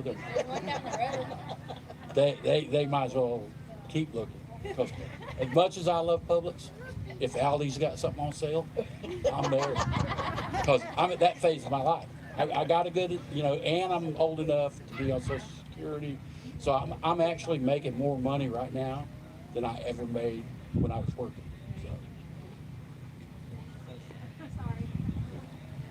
So don't be sorry. It's a great thing. This has been the best 5 years of my life. That's a great question. The question was about financing the life that we live now. When I first started, I was living at home, and my husband and I were not exactly seeing eye to eye, and so weekends were a great little escape. So that's where the cottage camper came from originally. And I lived in a gated community, so I didn't have room to build a big tiny house, which is what I wanted, but there was no room and not allowed, and so that's why I went with what I could do, not with what I wanted or what I could, wanted to do, go to. So started with that, and I was still working, still being a mom, still living, doing all that. And then as I transitioned into the big house, I had a full-time job, and I commuted 2 hours a day, so I was working and paying as I went. That's where how did I finance that big house? Was I paid for it as I went. So the first thing that was most important was getting it weathered in so that the work that I was building was not deteriorating at the same time. So after I got it weathered in, then I just bought as I went along and was able to finance it through the fact that I worked.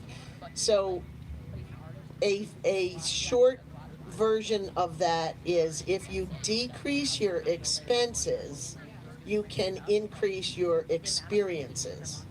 So that's really where I think, like you said, a lot of the COVID people, the COVID environment that we're living in now has brought people to realize, wait, if the music stops, where do we get off? I'm also retired. I did 10 years in the Marine Corps, and I was medically retired after getting injured, so I have disability. But after the Marine Corps, I was a full-time art student. If you know anything about the military, you join the military, they give you free, it's not free, college. And piece by piece, paycheck to paycheck, I just added a few things into the bus.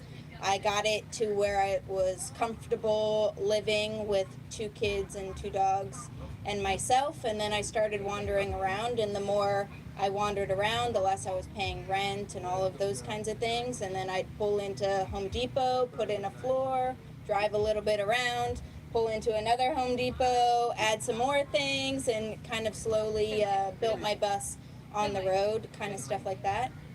Yes, ma'am? Okay, sure. Hey, Dad, she's going in that store. So for me, it was the same. Like, I wanted more of the adventure and less of the, building to make it pristine and perfect and all of those things. And so I spent more money adventuring than adding to my rig. And when I had the money, if I had $50 here, I'd add something that cost $50. If I had $300 this month, I, did that. And pretty much the most expensive thing on my bus is solar. I just got solar, so I've lived in my bus for 15 months with no power, except when I plugged in and that kind of stuff. And so you kind of just make do. If that's your dream and that's your thing you want to do, I guess my background in the military is kind of you do without, but you have to compromise.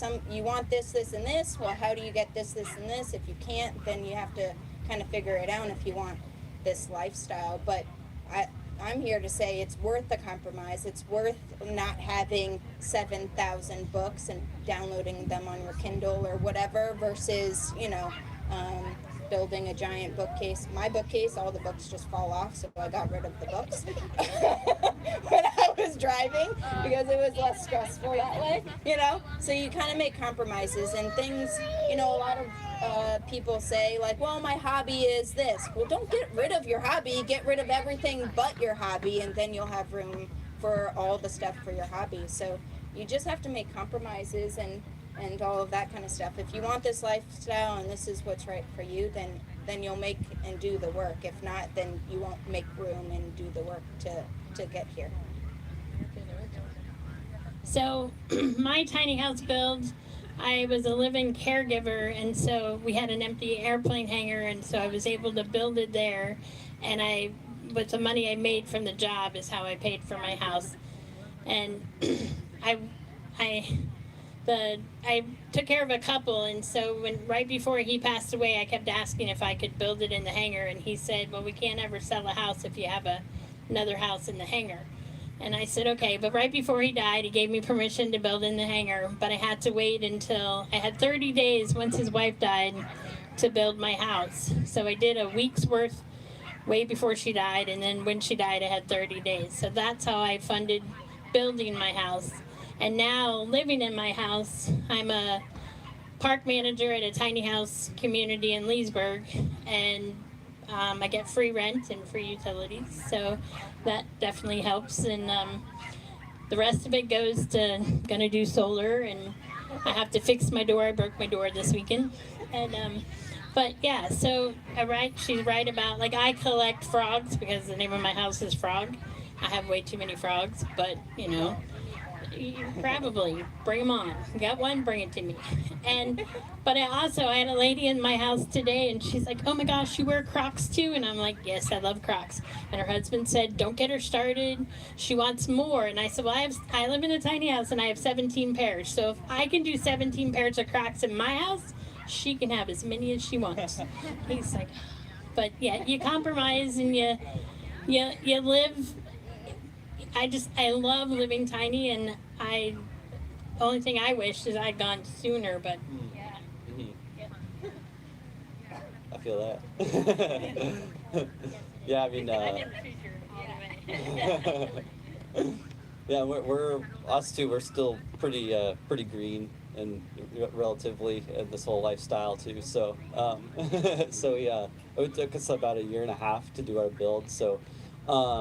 We used to live in Nashville, Tennessee, and we lived there for 3 years. It was awesome. We were both working. She was a coffee roaster, I was a barista, and everything. It was a lot of fun.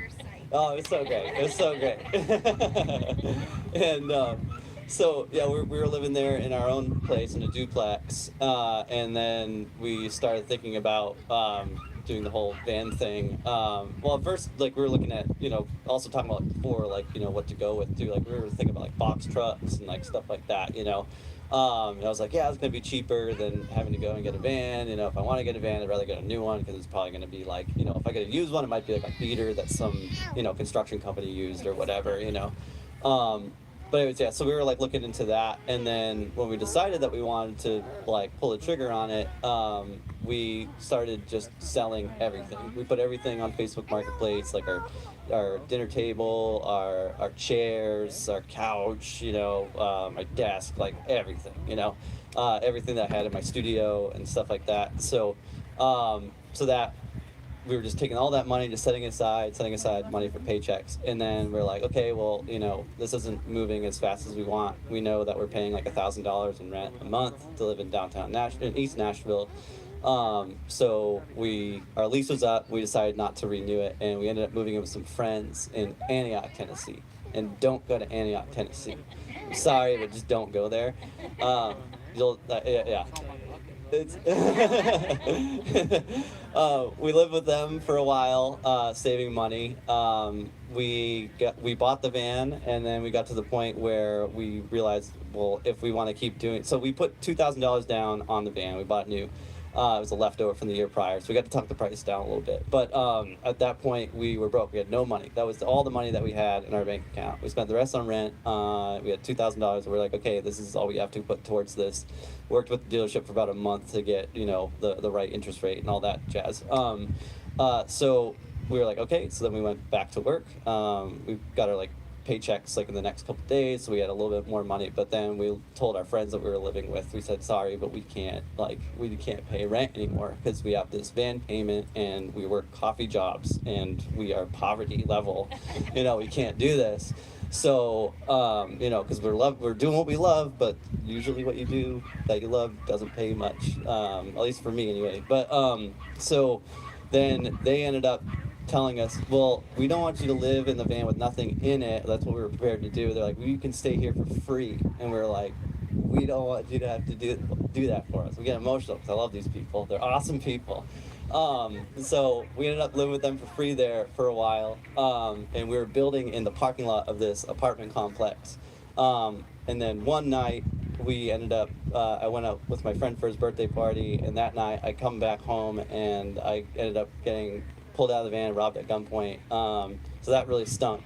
And so at that point, I was like, I'm done with Antioch, Tennessee. So we ended up packing up again and downsizing more again. And we moved in with my parents in Bonita Springs, Florida. Another thing, super blessed that our parents let us stay there for free because we wouldn't have been able to do it without that. So we had some stuff that we had some people in our corner helping us for sure.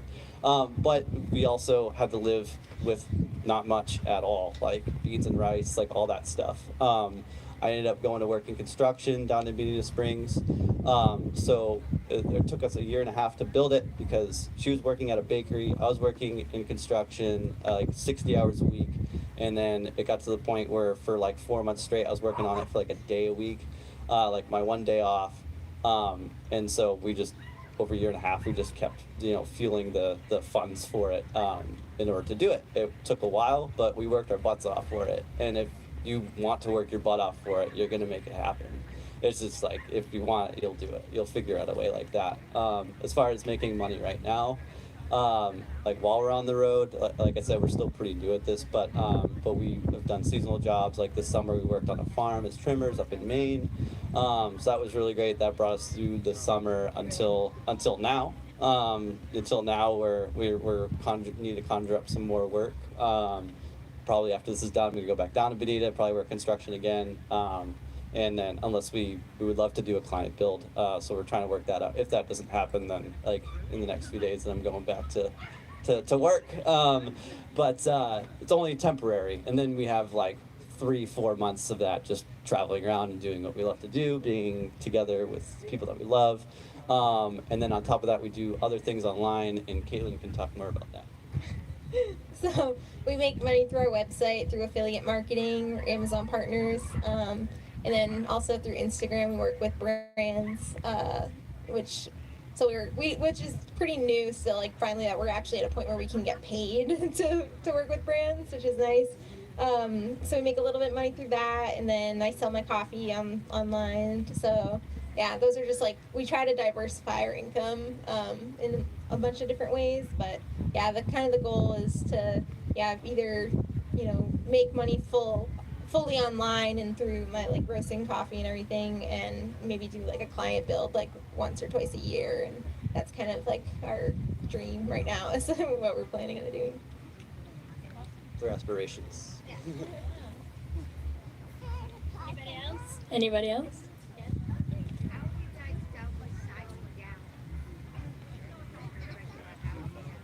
So I've always lived little, not tiny, but little. And but what happened to me is I was cleaning out my walk-in closet, and I said, Lord, can you help me get rid of some of this stuff? And he did. We had a flood 2 days later. The whole city flooded. My whole house was underwater.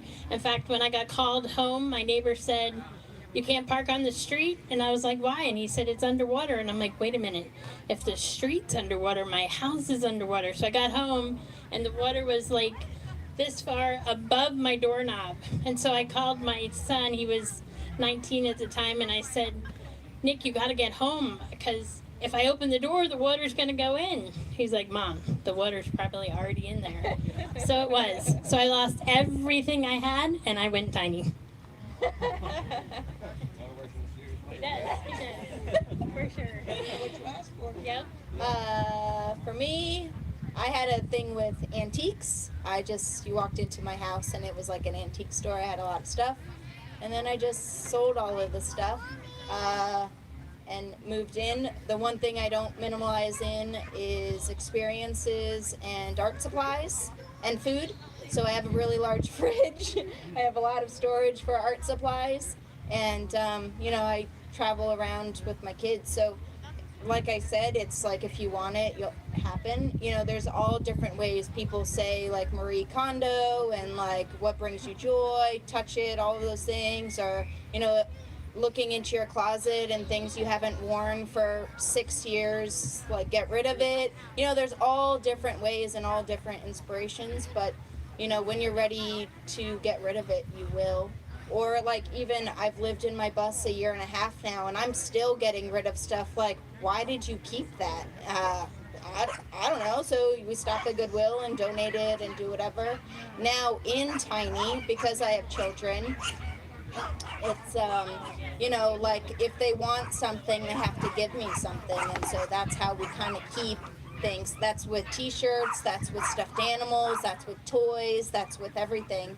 You know, if you want something, you have to give me something, and that's how we've kind of kept that. But I started that while we were living in a house, you know, that kind of mentality. So once we got into a bus, it wasn't, you know, that big a deal. And now they're in that mindset, so they're, hey mom, I want to get this, can I give you this? Before I even have to say, yeah, sure, if you give me something, they've already in their brain picked out what they're going to give up to get the thing.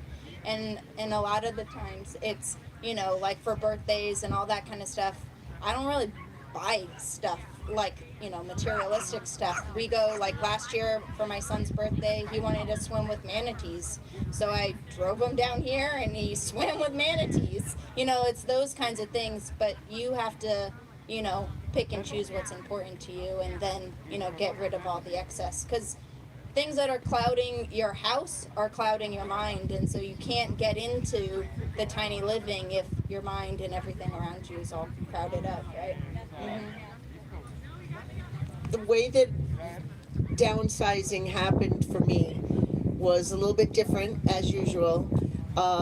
Because I was still at home with 4 almost grown children and a husband that didn't like me, it was easier to escape and take only what you need with you, not worrying about what you're leaving there, but just I need this and I need this. Get rid of the kids, get rid of I left the husband and the kids. I took the dogs. Took the dogs, left the... Well, now I have 6, but at the time I only took 2. But every time I went back, one or more of the kids wasn't taking care of their dog or whatever. So I ended up adopting back all of them. But it is a mindset that you need to get into. So like Jessica was saying, if you want this bad enough, you will make choices to make it happen. The biggest problem, the biggest obstacle to this tiny lifestyle happening for you is you yourself. So my advice to anybody is if you want something, go take at least a step toward making it happen. So I brought things with me that I needed for that weekend, and I would go to a bluegrass festival or whatever and then come back, and then the next weekend, ooh, I should have brought this, so I'll put it on the dining room table. That's my outgoing pile, and I would put that in my camper. And then when we had a wonderful evening one time and I decided to never go home again, I took the things with me that were in my immediate future that I knew I needed. I felt like the Steve Martin on The Jerk, like when he says, all I need is this remote control, and he takes it off and takes off with it. So I think coming at it from a different angle, instead of thinking what can I get rid of, instead make your selections of your favorites or your necessities out of that pile, and it's just by default made easier. Then another thing that happened to me was when I moved into the big house, and since I had gone from the other, being home with the husband and whatnot, so our house, fast forward a couple of years, yeah, the kids are whatnot, yes, we've got thingamajig, whatchamacallit, whatnot, and the other one. Who's on first? Yeah. So the other thing that happened, now Susie had a flood, I let our house go into foreclosure. So all the stuff that didn't fit in the tiny house was going. and it just went. Some of it is still in the house, but whatever. I think the It's other gone. thing is people realize if you get rid of it and you're like, oh my gosh, I need that, then just go to the store and buy the thing. Like if it's so Cheaper important to than you, you could've- yeah. right, and find it secondhand or whatever, like you can replace the things, but if it's important or sentimental, or take those things and then everything else you can rebuy. I'll let you speak in 1 minute. Because she said something before that was really good. Yeah. About making room for things in your mind. If you have like things, we don't own things, they own us. So the more we have, the more we need to take care of. The more we need to find storage for it. The more we need to clean it, put it away. It's in the way, you need to get to this. So now I live in my little tiny house. I call it Jenga. So in order to get to the bathroom, you have to move the kitchen and put this box over here and then put that one on top of that. So it's apparent that I have too much stuff. So we're getting rid of the Jenga idea so that you can go straight to the item that you need. Okay, so we're talking about downsizing, right? That's right. And which is a tough subject for me because, as I told you, I don't live full time. So I have a house that's full of stuff. And I'm part of that generation that's he who dies with the most toys wins. But I can give you some advice that people have given me. And number one is, and I'm going through this, I have a mother, she's 90 years old, bless her heart. And at some point she's going to have to go into an assisted living facility. But my mother, since I was a little kid, they've always had the list. And it's, when we die, which was my mom and dad, then Dale gets this over here, and Sanford gets this thing, and there's this whole list. And it's been going on for 50 years now. And I'm like, Mom, you're 90. You haven't looked at the list in 20 years. And half of the stuff that's on it, you either probably don't have anymore or you don't use it. So why wait? And this is just advice for anybody. Why wait until somebody dies to give them something? I told my mom, I said, if there's something on the list and it's for one of the grandkids, wouldn't you much rather see the look on their face when you give it to them and you're still here to give it to them, as opposed to thinking, oh, when I die, they'll get this? So if you got something like that you're not using, and so somebody else that wants it or needs it or can use it, pass it on. Why keep it?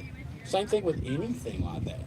The other thing that somebody told me one time is if you have something that's really sentimental, but it's like huge and you can't really store it or whatever, say it's grandma's, sideboard from the 1800s. Take a picture of it and get rid of it, because it's not the object, it's the memories that object bring up in you that's the important thing. And you could do the same thing with a photograph, and you could either do a paper photograph now or have it on your phone, and you can look at it whenever you want. So, we just live in a society that has so much crap. Excuse my French, but it's just junk. We have dollar stores. It's all, for more junk. It's all, and it's not worth it. It's not even worth $1. That's the whole, So we're just in that. That's our society, and that's what's good about this whole group is people have learned. Hey, I don't need this. Why am I spending money on? It's just junk. So that would be my take on downsizing. The other thing when we were talking about vehicles, some of that's going to have to do with your age, because somebody that's my age, I'm 63 or older, you can still do this lifestyle, but your needs are going to be different than a couple that's 20 years old. More power to you for living in a van, but as a fat old man, I ain't living in a van. I thought about it. I went, no, but so just like I said, you really need to decide what you want to do before you invest in a vehicle.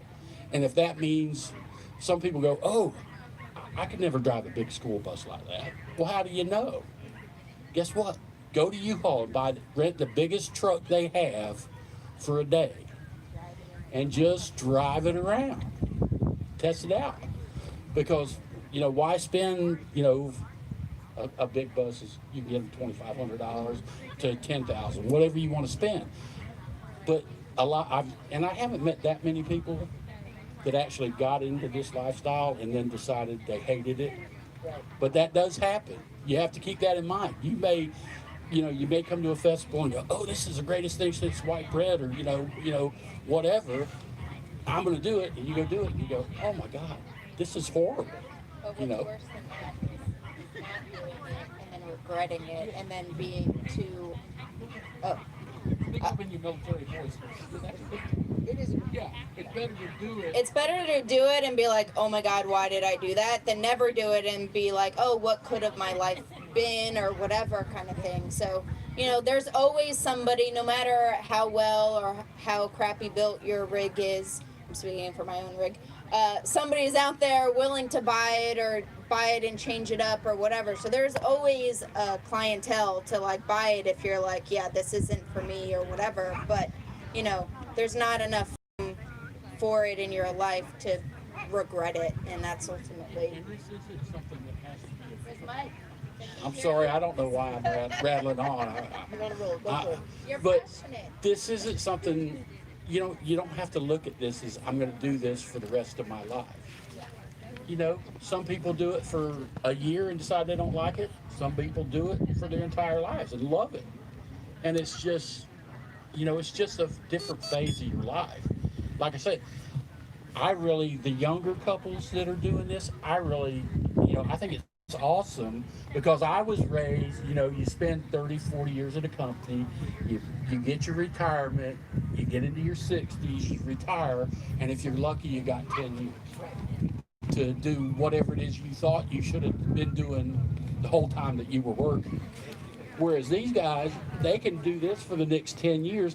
I know couples that have babies that have been in more states and countries than I have, and they're 3 and 4 years old. Now, some would argue that they won't ever remember that, but they can still say, yeah, I've been to Canada, I've been here, So I salute the younger people that are doing it, finding a way to do it.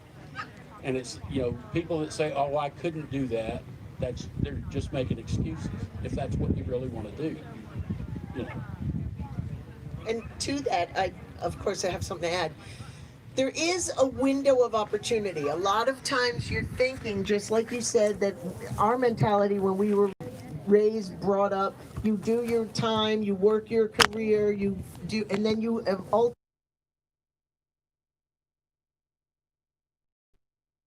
RV park. There's a window of time in a person's life, because once you get too old, then you may be restricted by a cane or difficulty with my knees, which getting up the stairs now in the loft is a big thing. So there's a window. And so my advice again would be, go do it and make it happen. If you're passionate about it, it will happen. And like Jessica said, you can always move on to the next season of your life, but there is a window that will close, and if your mom got to go into assisted living, it's too late for her. She won't be able to drive around the country and see things. So we're always geared toward looking to the future, but you got to be realistic. How long is our future? We don't know if the Lord is going to give us another day. So thank Him for the one you have. So if you're not living tiny and you want to live tiny, you should give me a call, because right now we have 3 tiny houses for rent, and it includes electric, water, cable, Wi-Fi, garbage, sewer. Did I say lawn care? Yes. And so you can come try a tiny. We rent month to month. We're thinking about doing another Airbnb, so you can come try it for a weekend, but it's the best way to see if you can really do it. We have all our tiny houses, except for one, is 200 square feet. And so come try a tiny and see if you can really do it. Cross Creek Village in Leesburg. I don't know which way Leesburg is, but Leesburg. We're on Florida. We're in County Road 44. If you, I'm not from Florida. I don't know where Leesburg is. If you're towing a tiny house, it's an hour from here, but otherwise it's like 20 minutes. But we take schoolies. Or a Bluebird school bus. Yes. It takes an hour. Right. 55 miles an hour club. Yes. So you can bring your tiny house. You can bring a schoolie. You can bring some van. You need a place to park. I'll hire you. Okay.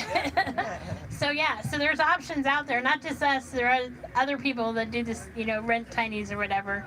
Right now I have 3 different models, and come check it out. I'm gonna give you a phone number: 352-6. I have small fingers.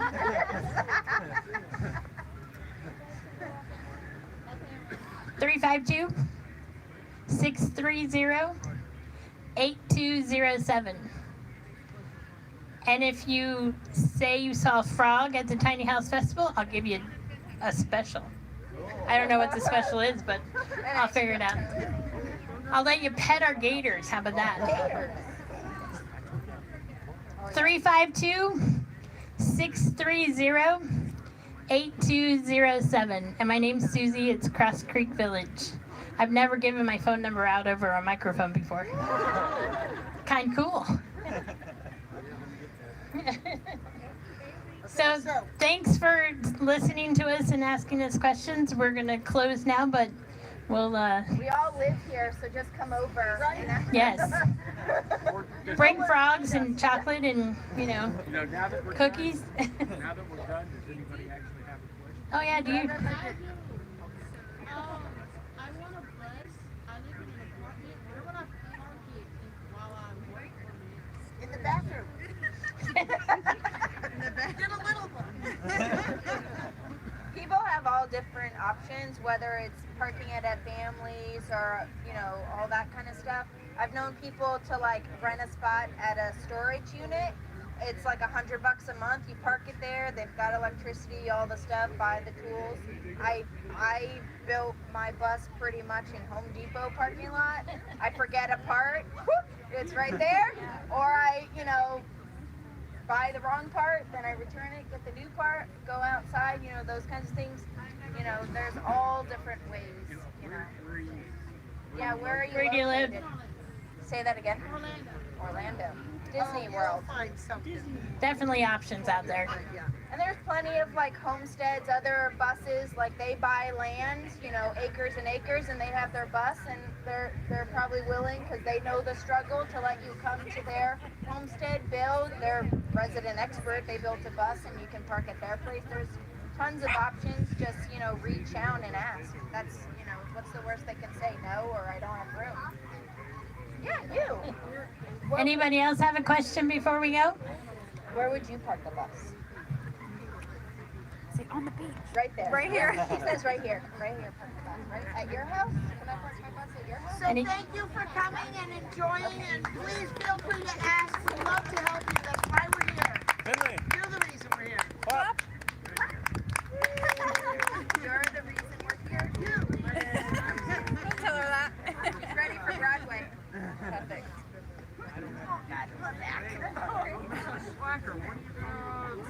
You're at Asheville, my friend. I know you from somewhere. You're leaving your parts. Dude, I know. Even if I gave out my phone number. Maybe it's I know you from somewhere. Where are you from? Yes, ma'am. I built my bus in Greensboro. Oh, good.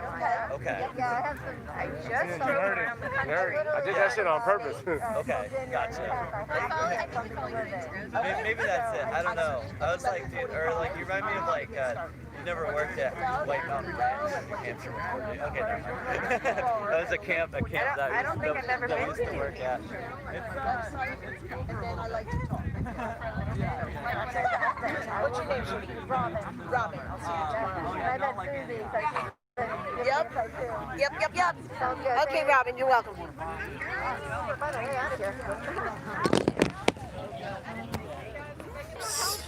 I volunteered for John, but I worked with those too, so I didn't. Awesome, guys. Well, that wrapped it up.